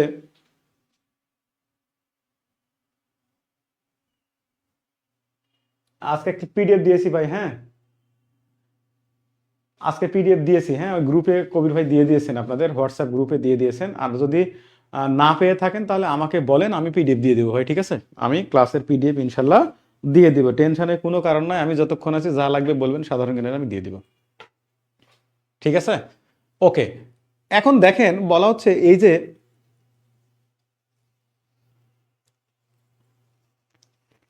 আচ্ছা, এরপর আমি কোথায় থেমে গেছিলাম, যে এই যে উইনস্টন চার্চিল দ্বিতীয় বিশ্বযুদ্ধের সময় ব্রিটেনের তিনটা প্রধানমন্ত্রী ছিল, হ্যাঁ। 1937 থেকে 1940 সাল পর্যন্ত ছিল নেভাল চেম্বারলেন, 1940 থেকে 1945 উইনস্টন চার্চিল। এরপর এরপর বলা হচ্ছে 1945 সালের পর থেকে আবার ছিলেন হচ্ছে শুরু থেকে আবার ছিলেন হচ্ছে সিআর এটলি বা রিচার্ড ক্লিম্যান এটলি, হ্যাঁ, রিচার্ড ক্লিম্যান এটলি। ওকে, এরপরে প্রিন্সেস ডায়না, ওই যে চার্লসের স্ত্রী ছিল, তৃতীয় চার্লসের স্ত্রী ছিল, 1997 সালে রোড অ্যাক্সিডেন্টে মারা যায়, ঠিক আছে? ওই পন্ট ডি আলমা ট্যালেনে নিহত হন, ঠিক আছে? তো ওই প্রিন্সেস ডায়নার একটা বিখ্যাত উক্তি আছে, কিন্তু ওটা মেয়েদের ক্ষেত্রে ভাল লাগবে, ওরা ভালো বুঝবে, যে আমি যাহাকে ভালোবাসিয়াছিলাম সে বাদে পুরো পৃথিবী আমাকে ভালোবাসিয়াছিল। মানে ওই যে তৃতীয় চার্লসকে এত ভালোবাসতো, তো তৃতীয় চার্লস ওকে তেমন ভালোবাসতো না, কারণ অন্য নারীর প্রতি তার লোভ ছিল। তো সেক্ষেত্রে মনে হয় সে উক্তিটা করেছিল যে আমি যাহাকে ভালোবাসিয়াছিলাম সে বাদে পুরো পৃথিবী আমাকে ভালোবাসিয়াছিল। এরকম কারো উক্তি হয় নাকি? আপনার ব্রেনটা দরকার। আচ্ছা, এশিয়া মহাদেশও দিয়ে দিব, এই এই যা শীট দিব এই শীটে এশিয়া মহাদেশ আমাদের সব আছে ভাই, ঠিক আছে? ওকে আঞ্জুমানা রাখি, ঠিক আছে ভাই, হ্যাঁ। এরপর এরপর দেখেন এরপর দেখেন কি বলা হচ্ছে, যে আহ এরপর দেখেন বলা হচ্ছে ব্রিটেন তথা বিশ্বের প্রথম প্রধানমন্ত্রীর নাম হচ্ছে রবার্ট ওয়ালপোল, ঠিক আছে? রবার্ট ওয়ালপোল, আগেই বলেছি রবার্ট ওয়ালপোল 1721 থেকে 1742 সাল পর্যন্ত ক্ষমতায় ছিল। এরপর ইংল্যান্ডের রাজা প্রথম চার্লসকে জনসম্মুখে মৃত্যুদণ্ড দেওয়া হয় অপকর্মের জন্য। আর গ্রেট ব্রিটেনের কনিষ্ঠতম রাজা ছিলেন হচ্ছে ষষ্ঠ হেনরি, সপ্তম হেনরির বাবা। এরপর 10 নং ডাউনিং স্ট্রিট ব্রিটিশ প্রধানমন্ত্রীর বাসভবন, আর 12 নং ডাউনিং স্ট্রিট হচ্ছে ব্রিটেনের বর্তমান স্পিকারের বাসভবন। তাহলে 11 নম্বর ডাউনিং স্ট্রিট বলেছি কার? অর্থমন্ত্রীর বাসভবন। আর 10 নং ডাউনিং স্ট্রিট বলেছি কার? প্রধানমন্ত্রীর বাসভবন, ব্রিটেনের প্রধানমন্ত্রীর বাসভবন, ঠিক আছে? ব্রিটেনের প্রধানমন্ত্রীর বাসভবন। বোঝা গেছে এই পর্যন্ত?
ওকে,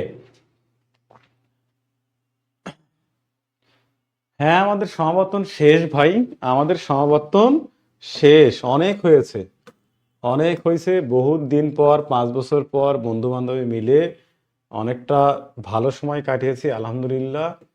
হ্যাঁ, এখন এইটা নিয়ে আর কোনো সংশয় নাই। তবে যাই হোক, ভালো হয়েছে সমাবর্তনটা। আমরা সমাবর্তনের মাঠে ছিলাম না, আমরা তো আগেই সমাবর্তন বয়কট করেছিলাম। আমরা বন্ধুরা শুধু মিট করতে গেছিলাম, এটা হচ্ছে সবচেয়ে বড় কথা। ঠিক আছে, এইটাই হচ্ছে সবচেয়ে বড় কথা। হ্যাঁ, এইটাই হচ্ছে সবচেয়ে বড় কথা। এখন দেখেন, আমরা ব্রিটেনের পর চলে আসছি কোথায়? জার্মানি। দেখেন, জার্মানির রাজধানীর নাম হচ্ছে বার্লিন। জার্মানির রাজধানীর নাম কি? বার্লিন। ঠিক আছে, ভাষা হচ্ছে জার্মান, মুদ্রা হচ্ছে ইউরো, মুদ্রা হচ্ছে ইউরো। ঠিক আছে, জার্মানির প্রথম চ্যান্সেলর অটো ভন বিসমার্ক 1871 থেকে 1890। দেখেন, তিনি আধুনিক জার্মানির প্রতিষ্ঠাতা। তিনি এই অটো ভন বিসমার্ক, তিনি হচ্ছে আধুনিক জার্মানির প্রতিষ্ঠাতা। তিনি হচ্ছে আধুনিক জার্মানির প্রতিষ্ঠাতা। ঠিক আছে, তিনি হচ্ছে আধুনিক জার্মানির প্রতিষ্ঠাতা। ঠিক আছে, কারণ 1870 সালে 1870 সালে যেটা হয়েছিল, 1800 1870 সালে 1870 সালে যেটা হয়, 1870 সালে যেটা হয় সেটা কি হয়? এই prince Otto von Bismarck, Germany তখন তো প্রায় 70টা ক্ষুদ্র ক্ষুদ্র অংশে বিভক্ত ছিল। তখন জার্মানির নাম ছিল কি? প্রুশিয়া। তখন জার্মানির নাম ছিল হচ্ছে প্রুশিয়া। ঠিক আছে, প্রুশিয়া। তো এই 70টা ক্ষুদ্র ক্ষুদ্র অংশকে এই অটো ভন বিসমার্ক কি করলেন? একত্রিত করলেন এবং জার্মান প্রজাতন্ত্র গঠন করলেন, এবং জার্মান প্রজাতন্ত্র গঠন করলেন। যার ফলে তিনি কি করলেন? ওই সময় রাজা ছিলেন হচ্ছে যা আরেকটা কথা বলে নিই, জার্মানি যে রাজা ছিল, ওই রাজাদের উপাধি ছিল হচ্ছে কাইজার। জার্মানির রাজাদের উপাধি হচ্ছে কাইজার। তো ওই 1870 সালে জার্মানির কাইজার ছিলেন প্রথম উইলিয়াম। তো প্রথম উইলিয়াম কি করলেন? 1871 সালে এসে, যেহেতু 1870 সালে প্রিন্স অটো ভন বিসমার্ক ক্ষুদ্র ক্ষুদ্র সমগ্র 70টা অংশ নিয়ে জার্মান প্রজাতন্ত্র গঠন করলেন, তখন ওই প্রথম উইলিয়াম এই অটো ভন বিসমার্ককে যেটা করলো, 1871 সালে এসে জার্মানির চ্যান্সেলর হিসেবে নিয়োগ দিল। তখন এই অটো ভন বিসমার্ক 20 বছরের একটা পরিকল্পনা গ্রহণ করে জার্মানিকে আধুনিক জার্মানি প্রতিষ্ঠার একটা প্রতিশ্রুতি দিয়েছিল, এবং তিনি ওই 20 বছরের মধ্যে জার্মানিকে আধুনিক জার্মানিতে রূপান্তর করেছিলেন। যার ফলে এই প্রিন্স অটো ভন বিসমার্ককে আধুনিক জার্মানির প্রতিষ্ঠাতা বলা হয়, তাকে আধুনিক জার্মানির প্রতিষ্ঠাতা বলা হয়। এরপর দেখেন, হিটলার জার্মানির চ্যান্সেলর হয়েছিলেন 1933 সালে, এবং 45 সালে 30 এপ্রিল তিনি মারা গিয়েছিলেন। ঠিক আছে, এরপর হিটলার জার্মানির চ্যান্সেলর নিযুক্ত হয়েছিলেন 30 জানুয়ারি 1933 সালে। ঠিক আছে, তিনি জার্মানির একনায়ক ছিলেন। ঠিক আছে, হিটলারের রাজনৈতিক দলের নাম ছিল হচ্ছে নাৎসি। তিনি নাৎসিবাদের প্রবর্তক। ঠিক আছে, তিনি হচ্ছে নাৎসিবাদের প্রবর্তক। হিটলার কিসের প্রবর্তক? নাৎসিবাদের প্রবর্তক। ঠিক আছে, হিটলার হচ্ছে কিসের প্রবর্তক? নাৎসিবাদের।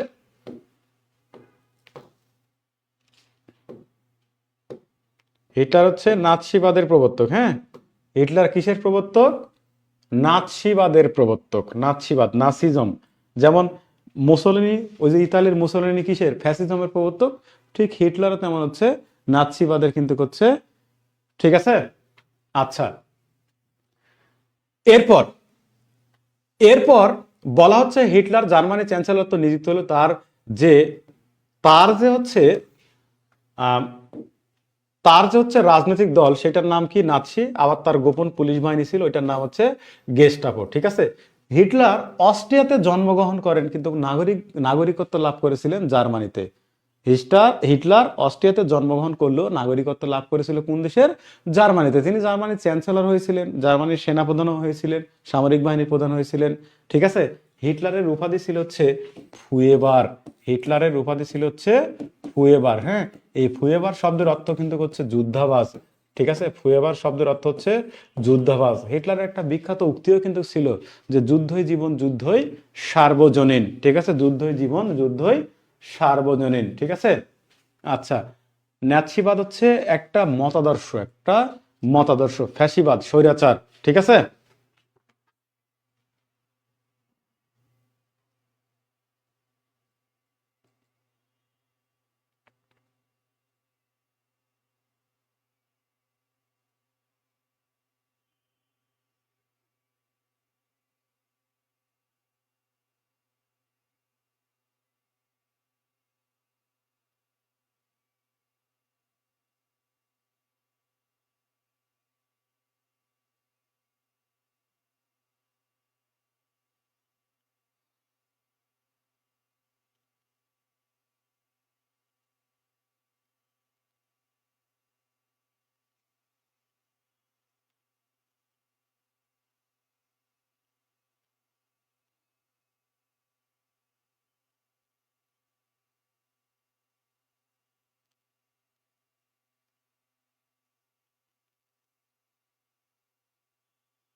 ওকে, এরপর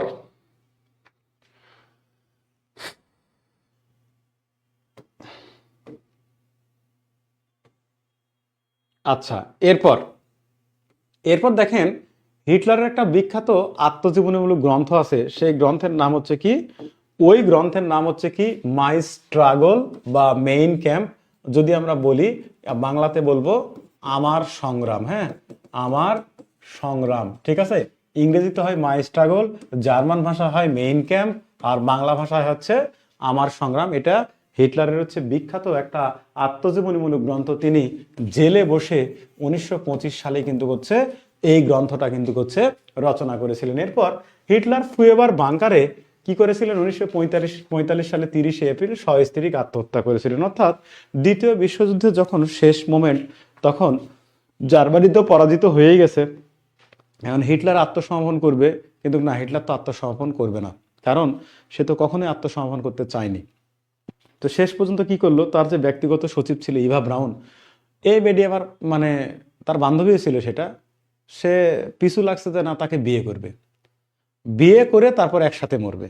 তো বিয়ে করে 24 ঘন্টা পর দুইজনেই সাইনাইড ক্যাপসুল খেয়ে আত্মহত্যা করেছিল। হিটলারের যে হচ্ছে ব্যক্তিগত সচিব ছিল, আর একটা ইয়ে ছিল, ছেলে ছিল, সে লোক ছিল, মানে সামরিক বাহিনীর প্রধান ছিল, তারা দিয়ে সাইনাইড ক্যাপসুল নিয়ে এসে তার প্রথমে তার হিটলারের কুকুরকে খাওয়ায়। কুকুর মারা যাওয়ার পর তারা বিশ্বাস করে যে না, তারা খেলে এটা মরবে, তখন তারা দুইজন ওই সাইনাইড ক্যাপসুল খেয়ে মারা যায়। অনেকে বলে হিটলার নিজের রিভলভার দিয়ে নিজেই মাথায় গুলি করে মারা যায়, কিন্তু অ্যাকচুয়ালি তারা দুজনেই সাইনাইড ক্যাপসুল খেয়ে হচ্ছে আত্মহত্যা করেছিল, ঠিক আছে। আচ্ছা, এরপর জার্মানির প্রাচীন রাজাদের উপাধি ছিল হচ্ছে কাইজার। এরপর দেখেন বলা হচ্ছে কার্ল মার্কস, বিখ্যাত সমাজতন্ত্র মানে সমাজতন্ত্রবিদ দার্শনিক কার্ল মার্কস জন্মগ্রহণ করেন জার্মানিতে। এই কার্ল মার্কসকে সমাজতন্ত্রের জনক বলা হয়, ঠিক আছে। কার্ল মার্কসের একটা বিখ্যাত গ্রন্থও আছে কিন্তু হচ্ছে দাস ক্যাপিটাল। দাস ক্যাপিটাল হচ্ছে এই দাস ক্যাপিটাল হচ্ছে এই কার্ল মার্কসের বিখ্যাত গ্রন্থ, তাকে সমাজতন্ত্রের জনক বলা হয়। এই কার্ল মার্কস এবং ফ্রেডারিক অ্যাঙ্গেলস, এই দুজনকে সমাজতন্ত্রের জনক বলা হয়। কার্ল মার্কসের কাহিনী আছে, কার্ল মার্কস হচ্ছে জন্মগ্রহণ করে জার্মানিতে, কিন্তু মৃত্যুবরণ করে কিন্তু হচ্ছে যুক্তরাজ্যে। অর্থাৎ এই কার্ল মার্কস 1818 সালে এই জার্মানিতে জন্মগ্রহণ করে, কিন্তু 1883 সালে সে হচ্ছে ইউকেতে মানে যুক্তরাজ্যতে কার্ল মার্কস হচ্ছে মৃত্যুবরণ করে, ঠিক আছে। কার্ল মার্কস কি করে, মৃত্যুবরণ করে। বোঝা গেছে? এই পর্যন্ত বুঝছেন কিনা বলেন তো? শাহাদত রাকিব, এত পরে? ওয়ালাইকুম আসসালাম। এত পরে আসলে হয় নাকি? তুমি আশেপাশে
ওকে, আর এগুলো নর্মাল তথ্য। হ্যাঁ, এগুলো পিডিএফ দিব ভাই, হ্যাঁ সাদত পিডিএফ দিব, ঠিক আছে। ওকে, এরপর দেখেন আমরা যেটা পড়বো এখন সেটা হচ্ছে বার্লিন প্রাচীর। খুবই ইম্পর্টেন্ট, খুবই ইম্পর্টেন্ট, খুবই ইম্পর্টেন্ট। আমার যদি কারো ভালো লাগে আমার আইডিতে, মানে আমার আইডিতে পোস্ট করা আছে বার্লিন প্রাচীর নিয়ে, তারপর আমি আপনাদের এখানে পড়াচ্ছি। দেখেন আমি বার্লিন প্রাচীর নিয়ে একটু পড়াবো আপনাদের, ঠিক আছে। বার্লিন প্রাচীর নিয়ে একটু পড়াবো। বার্লিন প্রাচীরটা কি, হ্যাঁ বার্লিন প্রাচীর, ঠিক আছে। এই যে বার্লিন প্রাচীর, দেখেন জার্মানির রাজধানীর নাম কিন্তু হচ্ছে বার্লিন, বার্লিন না। দেখেন দ্বিতীয় বিশ্বযুদ্ধের পর 1945 সালে 1945 সালে জার্মানি 1945 সালে জার্মানি চারটি অংশে ভাগ হয়। চারটি অংশে ভাগ হয়। এক ভাগ থাকে রাশিয়ার অধীনে, এক ভাগ রাশিয়ার অধীনে, বাকি তিন ভাগ ইউকে, ইউএসএ এবং ফ্রান্সের মধ্যে। ইউকে, ইউএসএ এবং ফ্রান্সের মধ্যে, এই তিনজনের মধ্যে থেকে যায়, এই তিনজনের মধ্যে থেকে যায়, ঠিক আছে। তাহলে জার্মানি 1945 সালে বিভক্ত হয়। প্রশ্ন হয় যে জার্মানি বিভক্ত হয় কত সালে? 1945 সালে, ঠিক আছে। 1945 সালে ভাগ হয়। এরপর কি করা হলো, এই যে তিনটা অংশ থাকলো না, 1949 সালে গিয়ে এই তিনটা অংশ মিলে আবার একটা অংশ হয়ে গেল, মানে এক অংশ হয়ে গেল, এক অংশ হয়ে গেল। হ্যাঁ, এই তিনটা অংশ মিলে আবার কি হয়ে গেল? এক অংশ হয়ে গেল। হয়ে গেলে যেটা হয়, এই 1949 সালে তখন জার্মানির নামকরণ করা হয়, দুইটা ভাগের নামকরণ করা হয়।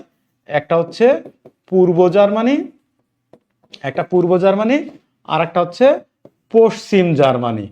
পশ্চিম জার্মানি, অর্থাৎ 1945 সালে জার্মানি বিভক্ত হলেও জার্মানি, পূর্ব জার্মানি, পশ্চিম জার্মানি নামকরণ করা হয় 1949 সালে, ঠিক আছে। এই যে পূর্ব জার্মানি, এই পূর্ব জার্মানি থাকে রাশিয়ার মধ্যে, আর পশ্চিম জার্মানি চলে যায় হচ্ছে যুক্তরাষ্ট্রের মধ্যে। তো এখন পূর্ব জার্মানি এবং পশ্চিম জার্মানি, পূর্ব জার্মানি সমাজতান্ত্রিক, এই পূর্ব জার্মানি রাশিয়ার অধীনে হয়ে যায় হচ্ছে সমাজতান্ত্রিক, সমাজতান্ত্রিক হয়ে যায়, ঠিক আছে। পূর্ব জার্মানি রাশিয়ার অধীনে হয়ে যায় সমাজতান্ত্রিক, আর পশ্চিম জার্মানি এই যুক্তরাষ্ট্রের অধীনে হয়ে যায় হচ্ছে পুঁজিবাদী। যুক্তরাষ্ট্রের অধীনে হয়ে যায় কি? পুঁজিবাদী হয়ে যায়। হ্যাঁ, পুঁজিবাদী হয়ে যায়, পুঁজিবাদী, পুঁজিবাদী হয়ে যায়, পুঁজিবাদী হয়ে যায়, ঠিক আছে। হয়ে গেলে এই পশ্চিম জার্মানিকে যুক্তরাষ্ট্র তাদের আদলে গড়ে তোলে এবং অর্থনৈতিকভাবে উন্নত করে। অন্যদিকে পূর্ব জার্মানিকে এই রাশিয়া কি করলো, সোভিয়েত ইউনিয়ন কি করলো, সোভিয়েত ইউনিয়ন কি করলো, সামরিক দিক থেকে শক্তিশালী করে। তখন এই পূর্ব জার্মানিতে খাদ্যাভাব, অভাব-অনটন দেখা দেয়। তখন পূর্ব জার্মানির লোকেরা এই মাঝখানে সীমানা পেরিয়ে পশ্চিম জার্মানিতে পাড়ি জমানো শুরু করে। তখন ওই পশ্চিম জার্মানির সেনাবাহিনীর, সীমান্তরক্ষী বাহিনীরা নির্বিচারে সীমান্তে গুলি করে মানুষ হত্যা করা শুরু করে। যখন এভাবে চলতে লাগলো, তখন এই যে রাশিয়ার বা সোভিয়েত ইউনিয়নের তৎকালীন প্রেসিডেন্ট নিকিতা ক্রুশ্চেভ, নিকিতা কি ক্রুশ্চেভ, এই নিকিতা ক্রুশ্চেভ কি করলো, 1959 সালে এই যে বার্লিন, মাঝখানে যে বার্লিন শহর ছিল, বার্লিন শহরের মাঝখান দিয়ে ভাগ হয়ে গেল, দুই পাশে ভাগ হয়ে গেল, পশ্চিম জার্মানি, পূর্ব জার্মানি, পশ্চিম জার্মানি। ওই নিকিতা ক্রুশ্চেভ কি করলো, 1959 সালে বার্লিন প্রাচীরের ভিত্তিপ্রস্তর স্থাপন করে। বার্লিন প্রাচীরের ভিত্তিপ্রস্তর স্থাপন করে, ভিত্তিপ্রস্তর স্থাপন করে। হ্যাঁ, ভিত্তিপ্রস্তর স্থাপন করে। ওই উসিলায় গিয়ে 1961 সালে পূর্ব জার্মানি, এই পূর্ব জার্মানি কি করলো, 1961 সালে গিয়ে বার্লিন প্রাচীর নির্মাণ করলো। 1961 সালে গিয়ে পূর্ব জার্মানি বার্লিন প্রাচীর নির্মাণ করলো, ঠিক আছে, যাতে করে পূর্ব জার্মানির লোকজন যাতে পশ্চিম জার্মানিতে যাইতে না পারে, আবার পশ্চিম জার্মানির লোক যেন পূর্ব জার্মানিতে আসতে না পারে। এই কারণে এই জার্মানিকে নিয়ে হয়ে গেল আবার রাশিয়া যুক্তরাষ্ট্রের মধ্যে আবার নতুন করে রাজনীতি শুরু হয়ে গেল। তখন এই দুই জার্মানির শীর্ষস্থানীয় নেতৃত্ববিন্দু যারা ছিল, নেতা যারা ছিল, তারা দেখলো রাশিয়া এবং যুক্তরাষ্ট্র তারা জার্মানিকে নিয়ে গেম খেলছে। তখন তারা এই দুই জার্মানির প্রতিনিধিরা মিলিত হয়ে 1989 সালে ওই বার্লিন প্রাচীর হচ্ছে ভেঙে দেয়। দিয়ে 1990 সালে গিয়ে দুই জার্মানি আবার এক হয়ে যায়, অর্থাৎ এই পূর্ব জার্মানি পশ্চিম জার্মানি না হয়ে বর্তমান যে জার্মানি আছে আবার এই একটাই জার্মানি হয়ে যায়। বোঝা গেছে? বোঝা গেছে বলেন তো?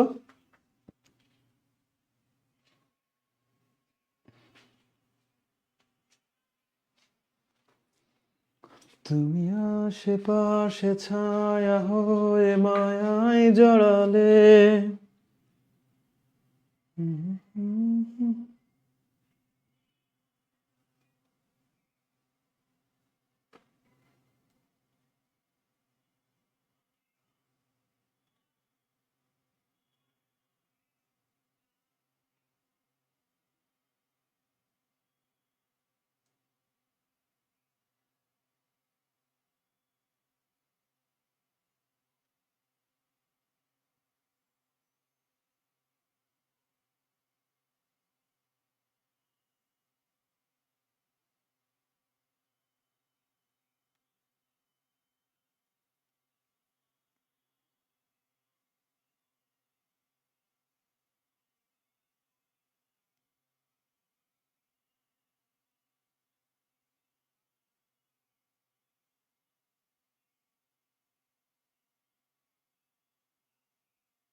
ওরে ভাই পুরোটা পারি না।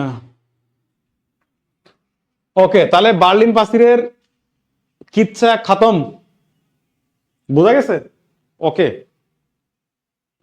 এরপর এরপর আচ্ছা, ব্ল্যাক ফরেস্ট কিন্তু জার্মানিতে। হ্যাঁ, ব্ল্যাক ফরেস্ট হচ্ছে জার্মানিতে। ওকে,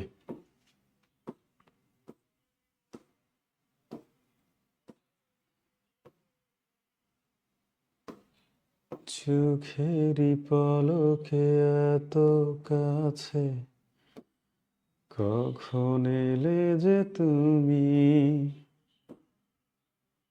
ভালোবাসাতে বিভোর ছিলাম তাই তো বুঝিনি আমি,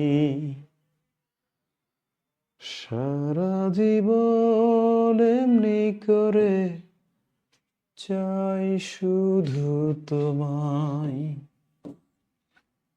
মনের ঘরে যতন করে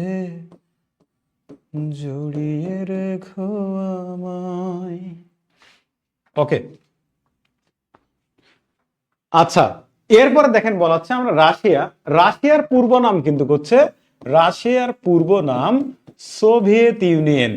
সোভিয়েত ইউনিয়ন, হ্যাঁ, সোভিয়েত ইউনিয়ন বলা হয়। পৃথিবীর প্রথম সমাজতান্ত্রিক রাষ্ট্র এই সোভিয়েত ইউনিয়ন, বর্তমান রাশিয়া, বর্তমানে রাশিয়া। 1922 সালে সোভিয়েত নেতা লেনিন লেনিন কি করেছিলেন? এই সোভিয়েত ইউনিয়ন গঠন করেছিলেন। ঠিক আছে, লেনিন, যার পুরো নাম ভ্লাদিমির ইলিচ উলিয়ানোভ লেনিন, সংক্ষেপে হচ্ছে লেনিন। তো দেখেন বলা হয় পৃথিবীর আয়তনের সবচেয়ে বড় দেশের নাম হচ্ছে রাশিয়া। এই রাশিয়াকে ইউরেশিয়ান কান্ট্রি বলা হয়, রাশিয়া এবং তুরস্ককে, কারণ রাশিয়া এবং তুরস্ক দুইটা এশিয়া এবং ইউরোপ মহাদেশে, দুই মহাদেশে পড়েছে। এরপরে দেখেন বলা হয় পৃথিবীর সবচেয়ে বড় সমাজতান্ত্রিক রাষ্ট্র এবং পৃথিবীর প্রথম সমাজতান্ত্রিক রাষ্ট্রের নাম হচ্ছে রাশিয়া। ঠিক আছে, পৃথিবীর প্রথম সমাজতান্ত্রিক দেশ হচ্ছে রাশিয়া। ঠিক আছে, বলা হয় পৃথিবীর সর্বাধিক সীমান্ত বিস্তৃত দেশ হচ্ছে দুইটা, একটা রাশিয়া আর একটা হচ্ছে চীন। একটা রাশিয়া আর একটা কি চীন।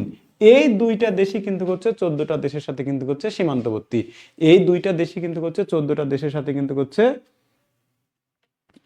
সীমান্তবর্তী। ঠিক আছে, এরপর দেখেন বলা হচ্ছে এই যে সোভিয়েত ইউনিয়ন 1922 সালে গঠন করা হলো না, পরবর্তীতে কি করা হলো, সোভিয়েত ইউনিয়ন ভেঙে স্বাধীন 15টা রাষ্ট্র গঠন করা হলো 1991 সালে। অর্থাৎ যে সোভিয়েত ইউনিয়ন লেনিন 1922 সালে গঠন করলো, ওই সোভিয়েত ইউনিয়ন আবার হচ্ছে মিখাইল গর্বাচেভ সোভিয়েত ইউনিয়নের সর্বশেষ প্রেসিডেন্ট, তিনি কি করলেন 1991 সালে ভেঙে দিল এখানে স্বাধীন 15টা রাষ্ট্রের জন্ম হয়। তখন সোভিয়েত ইউনিয়নের নাম হয়ে যায় কি রাশিয়া। ওকে, এরপর এই রুশ বিপ্লব সংঘটিত হয় কত সালে, 1917 সালে লেনিনের নেতৃত্বে। দেখেন রুশ বিপ্লব 1917 সালে হয়েছিল।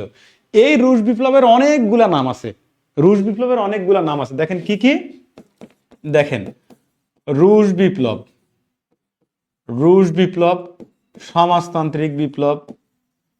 সমাজতান্ত্রিক বিপ্লব, লেনিন বিপ্লব, অক্টোবর বিপ্লব, আবার বলা হচ্ছে 10 দিনের বিপ্লব, আবার বলা হচ্ছে বলশেভিক বিপ্লব।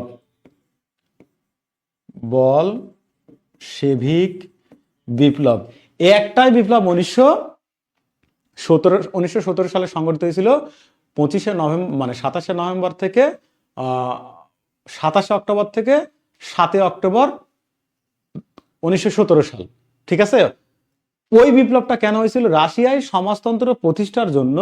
অর্থাৎ রাশিয়ার সম্রাটদের বলা হয় জার, রাশিয়ার সম্রাটদের উপাধি ছিল হচ্ছে জার। এই যে দেখেন রাশিয়ার প্রথম সম্রাট ছিলেন পিটার দি গ্রেট, যিনি দানির উপর কর বসাইছিলেন।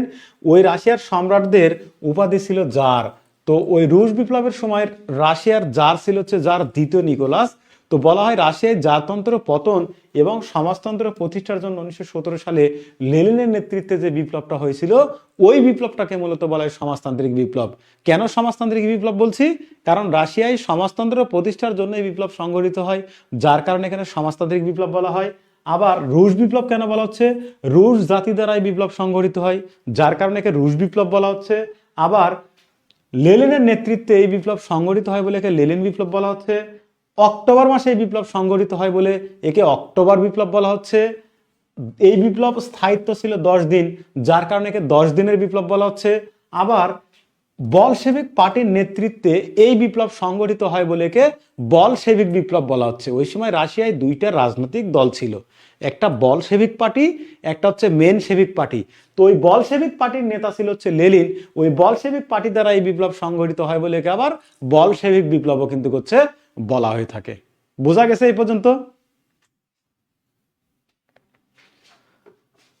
নিশি হয়ে যায় ভোর, চোখে তোমারই ঘোর,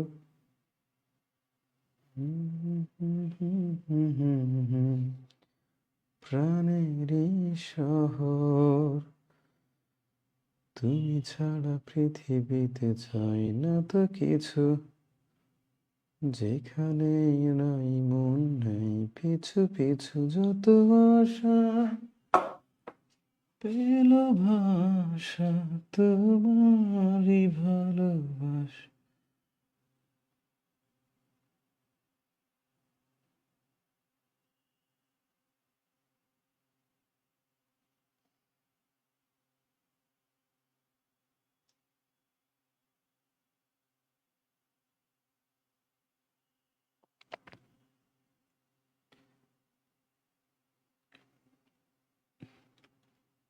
মাত্র 7 জন, হালিমা শিমু ছাড়া ক্লাস আর কেউ নাই রে?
এই শেষ করে দিব।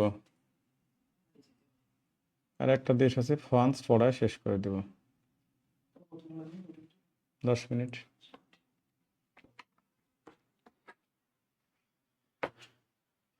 ও হ্যাঁ আছে।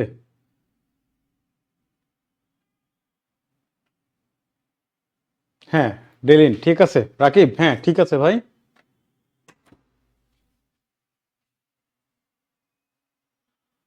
হ্যাঁ আপনারা তো আছেন, না থাকলে ক্লাস নিব পারে আমি, বলেন তো। আচ্ছা ওকে ওকে।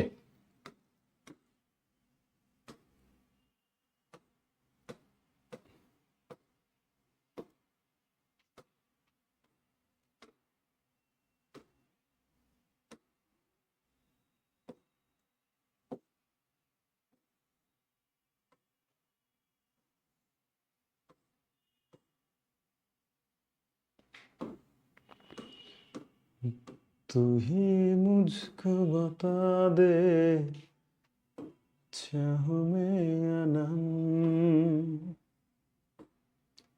अपने का दिल तो बता दे चाहूं मैं या नम। ला ला ला ला ला ला ला ला ला ला ला ला ला ला।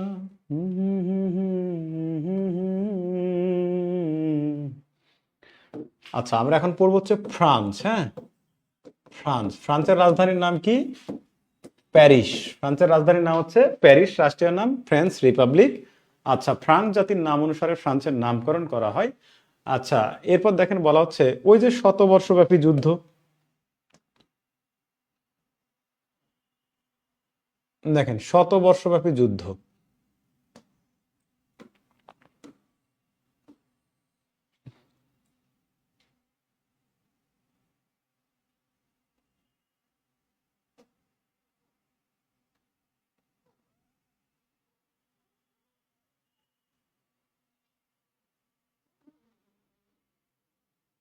দেখেন বলা হচ্ছে আমরা ইংল্যান্ড ও ফ্রান্সের মধ্যে শতবর্ষব্যাপী একটা যুদ্ধ হয়েছিল, এই যুদ্ধটা করব। এই যুদ্ধের সময়কাল ছিল 1338 থেকে 1453। এই যুদ্ধে এই ফ্রান্স জয়লাভ করেছিল এবং ইংল্যান্ড হচ্ছে পরাজয় বরণ করেছিল। ঠিক আছে, তাহলে শতবর্ষব্যাপী যুদ্ধ হয়েছিল দুইটা দেশের মধ্যে। ঠিক আছে, ও আচ্ছা হ্যাঁ ঠিক আছে করব। দেখেন বলা হচ্ছে 1338 থেকে 1453 সাল পর্যন্ত শতবর্ষব্যাপী যুদ্ধ হয়েছিল ইংল্যান্ড এবং ফ্রান্সের মধ্যে। এই যুদ্ধে ফ্রান্স জয়লাভ করেছিল আর ইংল্যান্ড পরাজয় বরণ করে। আমাদের মূল আলোচনার টপিক হচ্ছে আজকে ফরাসি বিপ্লব। ফরাসি বিপ্লব অনুষ্ঠিত হয় বা সংগঠিত হয় 1789 সালের 14 জুলাই বাস্তিল দুর্গ পতনের মধ্য দিয়ে। দেখেন বলা হয় বাস্তিল দুর্গ পতনের মধ্য দিয়ে, বাস্তিল দুর্গ পতনের মধ্য দিয়ে। দেখেন এই বাস্তিল দুর্গ মানে একটা কারাগার। এই ফরাসি বিপ্লব যখন সংগঠিত হয় 1789 সালের 14 জুলাই, তো এই ফরাসি বিপ্লবকে লেখনির মাধ্যমে দুজন লেখক সাড়া জুগিয়েছিল। একটা হচ্ছে রুশো আর একটা হচ্ছে ভলতেয়ার। একটা রুশো আর একটা হচ্ছে ভলতেয়ার। এই ফরাসি বিপ্লবের স্লোগান ছিল স্বাধীনতা, সাম্য, ভ্রাতৃত্ব। এই স্লোগানের রচয়িতা ছিল হচ্ছে রুশো, কারণ রুশোর একটা বিখ্যাত গ্রন্থ ছিল the social contract. Social contract, এই যে সোশিয়াল কন্ট্রাক্ট, এই গ্রন্থটা, এই সোশিয়াল কন্ট্রাক্ট, এই গ্রন্থটা কি হয়েছিল, এই গ্রন্থ রুশো প্রকাশ করেছিল এবং ওই গ্রন্থে কিন্তু শেষ এই ফরাসি বিপ্লবের স্লোগানটা উল্লেখ করেছিল স্বাধীনতা, স্বাধীনতা, সাম্য, ভ্রাতৃত্ব, অর্থাৎ লিবার্টি, ইকুয়ালিটি, ফ্র্যাটারনিটি, অর্থাৎ স্বাধীনতা, সাম্য, ভ্রাতৃত্ব। ঠিক আছে, এই যে রুশ বিপ্লবকে লেখনী, সরি ফরাসি বিপ্লবকে লেখনির মাধ্যমে যে সাড়া জোগালো দুইজন লেখক, একটা হচ্ছে রুশো, একটা ভলতেয়ার। এছাড়া আর একজন লেখক আছে, তার নাম হচ্ছে মন্টেস্কু, আর একটা আছে মন্টেস্কু। ঠিক আছে, তো এই তিনজন লেখক মূলত লেখনির মাধ্যমে জনগণের মধ্যে সাড়া জুগিয়েছিল। অর্থাৎ ফরাসি রাজতন্ত্র পতন এবং ফ্রান্সের প্রজাতন্ত্র প্রতিষ্ঠার জন্য 14 জুলাই 1789 সালে ফ্রান্সের সাধারণ জনগণ যে বিপ্লব ঘটিয়েছিল, ওই বিপ্লবটাই কিন্তু মূল হচ্ছে ফরাসি বিপ্লব। ঠিক আছে, ফরাসি বিপ্লব শুরু হয়েছিল 1789 সালে আর শেষ হয়েছিল হচ্ছে 1799 সালে, অর্থাৎ বাস্তিল দুর্গ পতনের মধ্য দিয়ে শুরু হয় আর 1799 সালে নেপোলিয়ন বোনাপার্টের ক্ষমতা লাভের মধ্য দিয়ে কিন্তু হচ্ছে এই ফরাসি বিপ্লব কিন্তু হচ্ছে শেষ হয়। ঠিক আছে, তো ফরাসি বিপ্লবের সময় ফ্রান্সের রাজা ছিলেন হচ্ছে ষোড়শ লুই। হ্যাঁ, ষোড়শ লুই। ও খুব ভোগবিলাসীপূর্ণ জীবনযাপন করতো এবং ব্রিটেন আমেরিকা যখন যুদ্ধ শুরু হয় তখন আমেরিকার পক্ষ নিয়ে পুরো আমেরিকাকে সাহায্য করতে গিয়ে ও রাজকোষ শূন্য করে ফেলে। এবং তার যে স্ত্রী ছিল, তার রানী, তার নাম হচ্ছে অ্যান্টোনোয়েট। হ্যাঁ, অ্যান্টোনোয়েট। এই যে অ্যান্টোনোয়েট ছিল, এই অ্যান্টোনোয়েট কি করেছিল, অ্যান্টোনেটের, ও তো রানী ছিল, ষোড়শ লুইয়ের ওয়াইফ ছিল, ওই অ্যান্টোনেটের নাকি 500 জন শুধু দাসী ছিল সেবা করার জন্য। 500 জন একটা মেয়ে মানুষের দাসী লাগে রে ভাই, মেয়ে মানুষ কেন, ছেলে মানুষও তো লাগবে।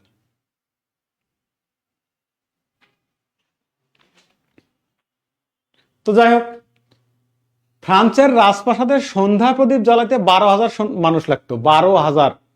চিন্তা করেন কি পরিমাণ ভোগবিলাসী জীবনযাপন শুরু করেছিল। তখন কি করেছিল, ওই যে আমেরিকা যুদ্ধে যখন জড়িয়ে পড়লো ষোড়শ লুই, তখন ওই অভিজাত শ্রেণীর কাছ থেকে উচ্চ হারে হচ্ছে ঋণ নিয়েছিল। শোধ পরিশোধ করতে না পেরে তখন ওই অভিজাত শ্রেণী হচ্ছে রাষ্ট্রের বিভিন্ন অংশ হচ্ছে দাবি করছিল। তখন যাজক শ্রেণীর সহায়তা নিয়ে কি করলো, ওই বাকি যে ভেসাল শ্রেণী ছিল, সাধারণ মানুষ ছিল, অভিজাত শ্রেণী ছিল, তাদেরকে নিয়ে ওই রাজার বিরুদ্ধে তারা লেগে গেল। লেগে ওই রাজতন্ত্রের পতন ঘটা ফ্রান্সে হচ্ছে প্রজাতন্ত্র প্রতিষ্ঠা করেছিল। ঠিক আছে, বোঝা গেছে এটা। এই ফরাসি বিপ্লবের নায়ক বলা হয় রোবসপিয়রকে। হ্যাঁ, ওই সময় ফ্রান্সের যে প্রধান সেনাপতি ছিল তার নাম হচ্ছে রোবসপিয়র। হ্যাঁ, রোবসপিয়র। হ্যাঁ, রোবসপিয়র। ঠিক আছে, রোবসপিয়র, বোঝা গেছে, রোবসপিয়র। তো এই যে রোবসপিয়র যেটা করলো, সেটা হচ্ছে তার নেতৃত্বে বাস্তিল দুর্গের পতন ঘটালো। এই যে ষোড়শ লুই এবং অ্যান্টোনেট ছিল, এদেরকে আবার 1793 সাল, ওই যে আপনাদের পড়াইছি না চিরস্থায়ী বন্দোবস্ত যে সালে হয়েছিল বাংলায়, ওই বছরে দুইজনকে গিলোটিনে হত্যা করা হয়। কেন করা হয়, কারণ ওই রাজার বিরুদ্ধে কেউ কথা বলে রাজা তাদেরকে গিলোটিনে হত্যা করতো, আবার বাস্তিল দুর্গে বন্দি করে রাখতো, অত্যাচার করতো। তো পরবর্তী ওই রানী অ্যান্টোনেট এবং ষোড়শ লুইকে গিলোটিনেই হত্যা করে ফ্রান্সের জনগণ। ঠিক আছে, 1793 সালে।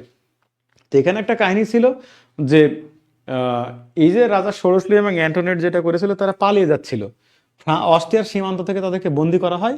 বন্দি করে নিয়ে এসে কি করা হয়, ওই জনগণের সামনে বেঁধে ফেলা হয়। বেঁধে ফেলে রাখলে জনগণ, ফ্রান্সের জনগণ ওই ষোড়শ লুই এবং অ্যান্টোনেটের শরীরে এত পরিমাণ থুতু ছিটায়, থুতুর অত্যাচারে তারা সাদা হয়ে গেছিল, তাদেরকে চিনা যাচ্ছিল না। এত পরিমাণ জনগণ তাদের ভালোবাসছিল থুতু দিয়ে। বোঝা গেছে? হ্যাঁ, অপচয়কারী। হ্যাঁ, লাগবে কি করে ভাই, দুইজন মানুষ হলেই তো বিরক্ত। ছেলেরা একটা বইয়ের অত্যাচারী সামলাইতে পারে না, সেখানে দুইজন হলে আরো বেশি সমস্যা না?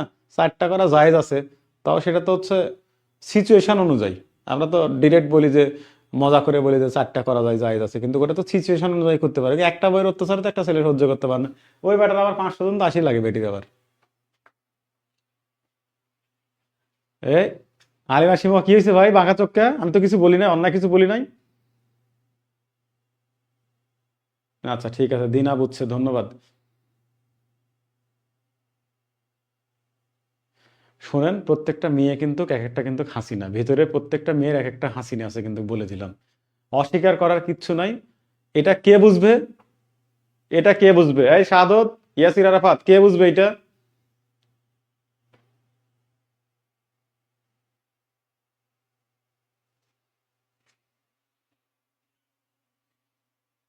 হ্যাঁ,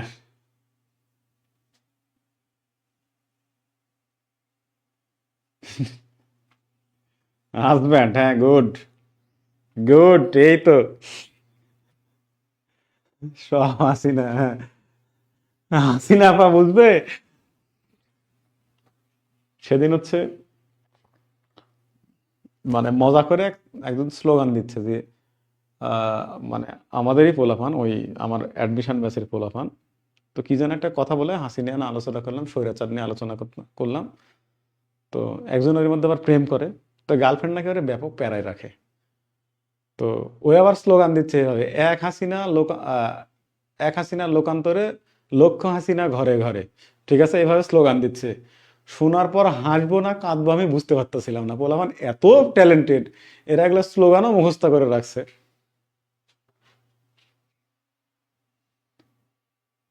আচ্ছা ঠিক আছে।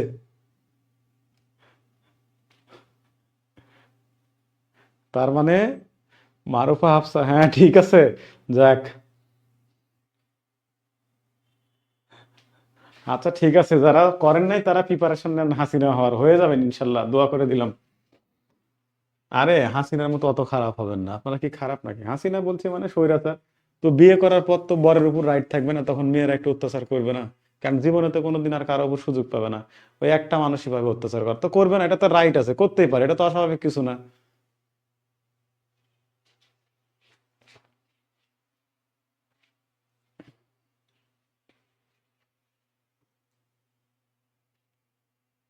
আচ্ছা দেখেন, ফ্রান্সের লৌহমানবী কাকে বলে জানেন? মিশেল ওরিওমারিকে, তিনি ফ্রান্সের প্রথম নারী প্রেসিডেন্ট ছিলেন, হ্যাঁ। আচ্ছা, এরপর ফরাসি বিপ্লবের বরপুত্র বলা হয় নেপোলিয়ন বোনাপার্টকে, হ্যাঁ। ওই নেপোলিয়ন বোনাপার্ট কিন্তু জন্মগ্রহণ করে 1769 খ্রিস্টাব্দের 15 আগস্ট ইতালির কর্সিকা দ্বীপে। আর পরবর্তীতে সে কি হয়, 1804 সালে ফ্রান্সের সম্রাট নিযুক্ত হন, এবং 1815 সালে ওয়াটারলু যুদ্ধ সংঘটিত হলে ওই ওয়াটারলু যুদ্ধে তিনি হচ্ছে পরাজিত হন, হলে তাকে হচ্ছে সেন্ট হেলেনা দ্বীপে নির্বাসন দেওয়া হয়। ওই নির্বাসনরত অবস্থায় 1821 সালে কিন্তু সেখানে তিনি কিন্তু হচ্ছে মৃত্যুবরণ করেন। ঠিক আছে, এখন দেখেন ওয়াটারলু যুদ্ধ কি। আচ্ছা, ট্রাফালগারের যুদ্ধ হয় 1805 সালে। এই যুদ্ধে নেপোলিয়ন পরাজয় বরণ করে। লিপজিগের যুদ্ধ, ওই যুদ্ধে নেপোলিয়ন পরাজয় বরণ করে, 13 সালে হয়েছিল। তারপর তাকে সেন্ট এলবা দ্বীপে নির্বাসন দেওয়া হয় 14 সালে। ওইখান থেকে 1000 সৈন্য নিয়ে পালিয়ে এসে 1815 সালে নেপোলিয়ন বোনাপার্ট এই ওয়াটারলু যুদ্ধে জড়িয়ে পড়ে। ওয়াটারলু একটা স্থানের নাম, এটা বেলজিয়ামের একটি গ্রামে অবস্থিত, ঠিক আছে। আর ফ্রান্সের এই ওয়াটারলু যুদ্ধে জড়িয়ে পড়লে নেপোলিয়ন বোনাপার্টকে কি করা হয়, ওই সেন্ট হেলেনা দ্বীপ, উত্তর আটলান্টিক মহাসাগরে যে অবস্থিত সেন্ট হেলেনা দ্বীপ, ওইখানে নির্বাসন দেওয়া হয়। ঠিক আছে, বোঝা গেছে? তো সেখানে নির্বাসিত অবস্থায় কিন্তু করছে 1821 সালে নেপোলিয়ন বোনাপার্ট কিন্তু করছে মৃত্যুবরণ করে, হ্যাঁ। আচ্ছা, এরপর ওয়াটারলু যুদ্ধে ওই যে নেপোলিয়ন বোনাপার্ট আর ডিউক অফ ওয়েলিংটন, ব্রিটেনের প্রধান সেনাপতি, এই দুইজনের মধ্যে হয়। তো ডিউক অফ ওয়েলিংটন ওয়াটারলু যুদ্ধে জয়লাভ করে, ঠিক আছে, জয়লাভ করে। আচ্ছা, এরপর দেখেন ফরাসি বিপ্লব শিশু বলে নেপোলিয়ন বোনাপার্টকে। আর 1815 সালে নেপোলিয়ন বোনাপার্ট ওই যে ওয়াটারলু যুদ্ধে জড়িয়ে পড়লে, সেখানে পরাজিত হলে তাকে সেন্ট হেলেনা দ্বীপে নির্বাসন দেওয়া হয়। নির্বাসনরত অবস্থায় কিন্তু সেখানে 1821 সালে তিনি কিন্তু হচ্ছে মারা যায়। আর ফ্রান্সের স্বাধীনতা দিবস 14 জুলাই। বর্তমান প্রেসিডেন্ট এমানুয়েল ম্যাখো। আর ফ্রান্সের প্রেসিডেন্টের বাসভবনের নাম, বর্তমান নাম হচ্ছে এলিসির প্রাসাদ, ঠিক আছে। আচ্ছা, এরপর এরপর এরপর আর আছে? এরপর আর নাই। এরপর আর আছে আইফেল টাওয়ার আছে। আইফেল টাওয়ার হচ্ছে সিন নদীর তীরে, এটা হচ্ছে ফ্রান্সে অবস্থিত, ঠিক আছে। এর স্থপতি হচ্ছে গুস্তাভ আইফেল, গুস্তাভ আইফেল, ঠিক আছে। আর ফরাসি বিপ্লবের সময়কাল 1789 থেকে 99। আর 100 দিনের শাসনের কথা বললে বলা হয় কাকে? নেপোলিয়নের কথা মনে পড়ে, কারণ নেপোলিয়ন বোনাপার্ট ওই সেন্ট এলবা দ্বীপ থেকে 1814 সালে পালিয়ে আসছিল, এসে 100 দিনের একটা পরিকল্পনা গ্রহণ করেছিল, যার কারণে ওইটাকে নেপোলিয়নের 100 দিনের শাসন বলা হয়ে থাকে। তো এরপরে আরো কয়েকটা দেশ আছে, ওইভাবে পড়ে নিন, ঠিক আছে। আর কোনো সমস্যা থাকলে খাতায় নোট করেন, সামনের ক্লাসে একটু বলবেন। আশা করি সবাই ভালো থাকবেন, সুস্থ থাকবেন। যেহেতু সামনে পরীক্ষা, সবাই একটু মনোযোগ দিয়ে পড়েন, নিজেকে অন্তত সময় দেন, কেমন? ঠিক আছে। হ্যাঁ, নেপোলিয়নের অনেক উক্তি আছে, ঠিক আছে। যাক, সব মেয়েরা আমার উপর রাগ করে পালাইছে, একটাও নাই। সব মেয়েরা আমার উপর রাগ করে পালাইছে।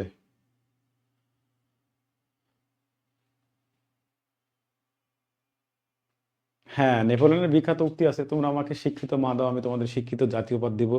এবং নেপোলিয়নের আরেকটা বিখ্যাত উক্তি আছে, অসম্ভব কথাটি শুধু মূর্খদের অভিধানে পাওয়া যায়, ঠিক আছে। বোঝা গেছে? এই পর্যন্ত বোঝা গেছে? না, এই তো। বাহ, এরা কত ভালো মেয়ে রে, আল্লাহ এদের ভালো করুক, দোয়া করে দিচ্ছি মন থেকে, সত্যি সত্যি দোয়া করে দিচ্ছি। এরা আমিনও কেউ বলে না রে।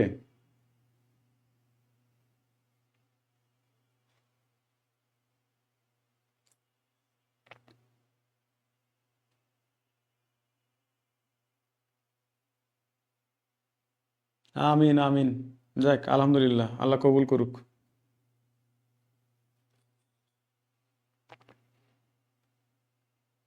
তো ঠিক আছে, সবাই ভালো থাকবেন, হ্যাঁ। দেখা হবে ইনশাল্লাহ নেক্সট ক্লাসে। আল্লাহ হাফেজ। আসসালামু আলাইকুম। তোমায় নিয়ে লেখা যেন সারা পৃথিবীর গান, প্রথম প্রেমের ছোঁয়া তুমি, তুমি যে মানভিমান, সব কবিতার ছন্দ তুমি, দুঃখ সুখেরই ভেলায়, তুমি মোর জীবনের ভাবনা, হৃদয়ে সুখের দোলা। নিজেকে আমি ভুলতে পারি, তোমাকেই যাবে না ভোলা, তুমি মোর জীবনের ভাবনা, হৃদয়ে সুখের দোলা।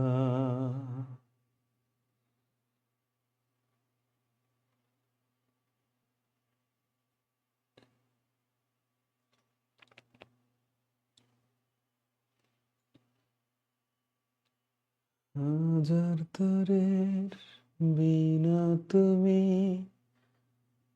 তুমি সুরের ঝঙ্কার, তুমি আমার আষাঢ় শ্রাবণ, তুমি বসন্ত বাহার, রাগ রাগিনীর ফুল কলিতে কণ্ঠে পরাবো মালা,